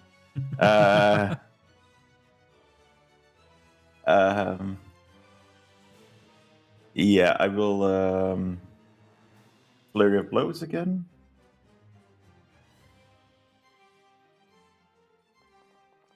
Should I have Flurry of Blows? This might have been a mistake. 10 to hit, probably misses. Misses with the first one. Last one was a fire, so I think I can do Imbalance once more. Okay, but you missed on that one. Yeah, but I can re-roll because Imbalance. Ah, of course, yes. Sorry, yes. Your re-roll trick. There we go. 12. 12 is still not enough, unfortunately. Ugh. Yeah, unfortunate. Okay, last attack then. Yeah, that'll hit. Incoming. That's good. Man. With I guess last thing was fire, so this would be 2 radiant. Another 5 on top. Okay. Yeah, leaving this guy literally on death's door. And that is my last attack. Okay, that is done. Hill Giant. This one is attacking the guy on. Oh no, Frida, you're more a possibility. It's seen you've take out its colleague here. So incoming. Oh no! Incoming. He has the high ground. He does have the high ground as he comes swinging in with Oh a. god! Woo! Yes, and crits with a Okay. hit as he jumps down. Bobs him. Barbing. I'm barbing. Okay, silvery barbs incoming. Okay. I do have 80 HP, so I could take this, but I'm just would like that not happen. There we go. Changing the number. We will see. Woo, could not have changed it to a bigger number. So perfect silvery barbs. First attack. Like he just summed Yeah, it. it goes smashing down, but misses by a fraction, Frida. And then the second attack incoming. 21 this time. As he will catch you with the second one. Do I get the advantage too, Loki? You can have it. Oh. And as that's going on, a now conscious beastie will be able to target Blythe and see how it's going to do this time, as the claw will be incoming. An 18 to hit will be good enough for the first one. Second one incoming. 28 for 14 is doing good. And then final, the bite. Is it going to get all of them? So I'm down, and you've just hit me again, so I got 2 death saves. Oh, there you go. So 2 death saves in as this thing is critting on your beastie as everybody ran and left the big beastie to take him on. Yeah. Down and out for the count for now. Blythe, I believe it's your turn. You need to roll me a hidden d20 to me directly, please. Okay. Just trying to figure this out again. Because last time I didn't do it at all, did I? So blind GM roll, is it? Yes, please. Just a d20, not a death save. So you've got to roll it as a d20. Yeah. Okay. I will bear that in mind. And Frida, it is round to you. That's not good. Can we use the crew action to heal? Yeah, I'll do that. At the end of your turn again. Yeah. Don't worry about it. Fine. I think it's time to go more Nova than usual. More Nova I than will usual. bonus action. I will channel divinity. I will mark this for execution, which I now crit on an 18 and above. I will use the advantage from Loki. Yeah. Does a 32 hit, James? Yeah, that will just about hit. Yeah, there you go. And then I will use my last first level spell slot for Divine Smite. 30 damage. Yeah, that'll do a nice lot of damage. Damn. And then I will use my inspiration die from Blythe going down to 0 HP to get advantage again. And I'll just crit on that. I see. That's pretty damn good. So yeah. How do I make that into crit damage? That is already crit damage, I'm guessing. No. So you rolled the advantage afterwards. So you can see the little die by it. There's if you hover over the number, you can convert it into 24. Oh, that's 24. So another, just wait. So I will second level Divine Smite on top of that. Yes. All the numbers. Where are you, Divine Smite? Yeah, there we go. Second level. So that'll be another 3d6 for the crit. Yeah, you obliterate. Still alive? No. It is officially wiped out. I have another feature. I wanted to do more damage. Oh, I'm sorry, buddy, but you've literally eviscerated that giant in the moment. And then I'll start running towards Blythe. That looks about 30. No, yeah, around that'll be fine. That's right. And yeah, that'll be the end of my turn. And correction in theory, or Scald? Yes, I will heal Blythe for 1d10. Fair enough. Okay, 1d10 on that one. You lucky bugger, you rolled 11. So hang on, it was so seven hit points back for Blythe in the moment. And I'm okay. Frida's done. Blokey, round to you. Okay. So Blokey sees that Blythe is waking up, but will climb up onto the dock again, and we'll try and blast it again and just get this thing down. It is not a friend in any capacity. He's not a fan. Not a fan. So target it up and he's not even friend shaped. He's just bad. It's not even friend shaped. Okay, yeah, fair enough. Hopefully 21. 21 damage. Let's do the intelligence save off of the thing. Let's see how it's going to do in the moment. And there's a big fat one. So yeah, it will take all of that, and it's looking pretty rough as it's shaking its head and incapacitated again. And it's incapacitated again, which is probably the more important part. Fair enough. Anything else on Blokey's turn? Yeah. I will get Fear Cat to Fear Cat can let's just crossbow that fella. The lizard thing. Okay, I'll do the crossbow incoming. Let's see how it's gonna do. Horrible shot there. Oh. Blokey looks at Fear Cat like, what the hell was that? Yeah. Shrugs in the moment on that front. Okay. My mentor following up my turn. That is disappointing. Yeah, didn't win out on that one. Blokey done. Okay, let's see. There's a hill giant left in the battle. Baldor, it's still going to be targeting you here in the moment. Yeah. So let's see All how good. it's going to do. Great club, first attack, incoming. Yeah, 26, 21 halved. And then the second one will be 22 for 23 damage in the moment. I will also take that. It's insane how much Barbarian increases your survivability. I love it. Yeah, Rage has helped him on that one. He is done. The guy on the dock with the bow, he can actually take a shot at the giant that's causing you grief. Let's see how he's going to do.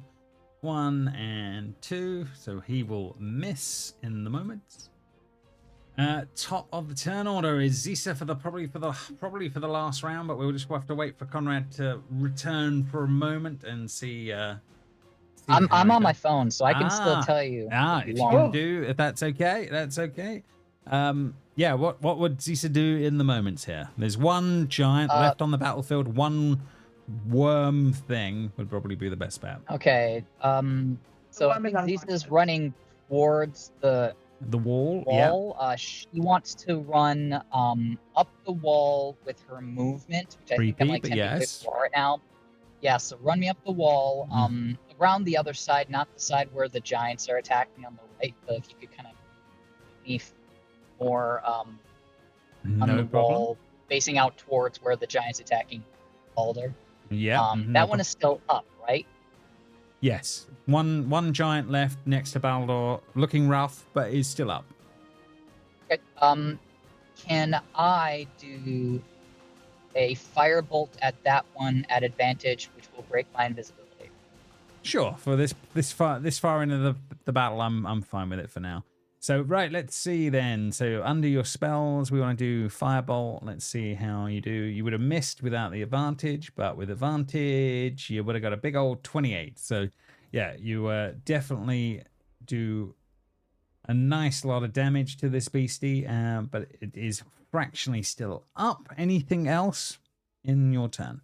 Yeah. Can I use my crew action of Skull to attack with the spear, please?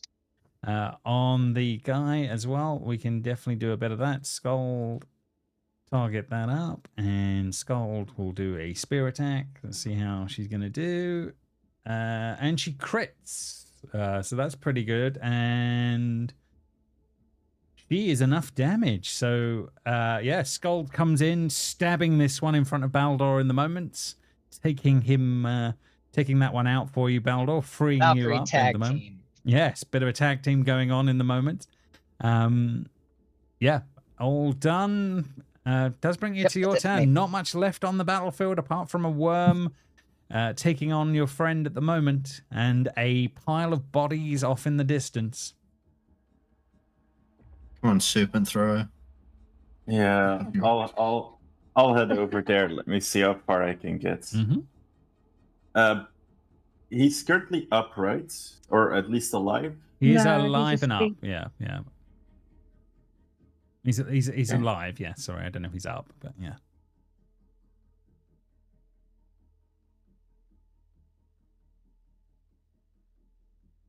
Yeah, I cannot quite get there. Can you not step in the wind? I don't want to. I simply refuse. Instead, I will bonus action. Where is it?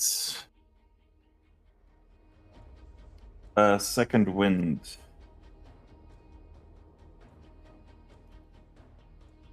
To regain some hit points. Mm-hmm.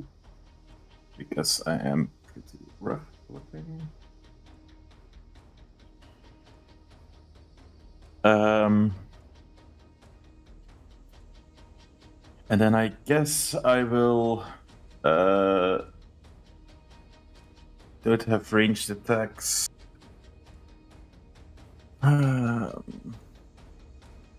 You trying to taunt this thing in the moment? What were you just running? No, up? I don't want to. I'll just stay standing there. Yeah, okay. That's my turn. Fair enough. Fair enough. Alrighty. Okay. Gonna be a weighted roll then. On a 1, 2, 3, and a 4, it's gonna be going towards Blythe. On a 5 and a 6, it'll turn and try and attack Baldor, but it's less likely. So let's see how it's gonna do. Rolling the 1d6, and it is going to be. Oh my god! The snake's incapacitated. It's incapacitated anyway. I was so worried I was about to kill him off. No, it is fine. Well done. Blokey has done his bit. So Blythe, you are free to deal with this beastie. Okay, I'll just go ahead and kill it, I guess. That would make real good sense. Oh, I'm rolling. I can't see my roll. Right. Yeah. That's it. But And this then one's an advantage. So 16? Still misses with a 16. I mean, I did just get up. Yeah, it's true. Woozy on the first one. There we go. That is way 26. better. On that front. And then I will tell Iron to bite. Bite! Oh, fucking God. She has advantage. She does have advantage, you're right. Oh, that didn't work. Oh, no. I still think +3 is really low. Something's wrong. Right. We'll work through it, especially at level 9. But Frida, I believe it'll be your turn, and if Blythe's got nothing else on here. I have no range. I can't end this. End this. Blokey might though. If you want to just be running for your turn. Hang on. I'm just gonna run, and I'm going to. Wait, actually, I still have a 3rd level spell slot. See if I've got something. Nope. Okay, I will just. I'm gonna. James, will you allow me to, like, overhead axe throw my battle axe? Just lob my battle axe. Yeah, but you obviously it's lost to you until you retreat. Yeah, but yes, you can definitely go for the throw. Go for no problem. 26. As that all hit. Yeah, leaving this thing on death's door. But is there anything more? I have a dagger. I'll just throw a dagger. Throw a dagger. Okay. Oh no! 7 damage. 7 damage is enough, you lucky bugger. Oh my god! Oh, as the blade sinks into this creature in the moment, taking its life and ending the combat in the moment. Does it slither back into the ocean? Do I lose my axe? I don't need the axe anymore, so its body's there as this is ending. But yeah, as the battle is starting to wind down, we have signs of hill giants in retreat from other sections of the actual outer walls, if that makes sense. So not all are dead, but in this moment. But what does definitely seem to be happening is that they've been routed in the moment, and it looks like they will be pressing back for a little while, and then we'll be reconvening on that one. The city ahead. You'll be able to figure out and explore that next time and figure out what's going on there. I'm just going to leave you with the camera sort of panning over the battlefield as it makes its way over to where the message of chosen or damned made out of the bodies is there. And in the middle, there is a post laden up with, wrapped around it, a set of ginger hair that has been tied to this post as a message to you all. It's the same color of hair as Herolf. But we will find out more about all of that next time.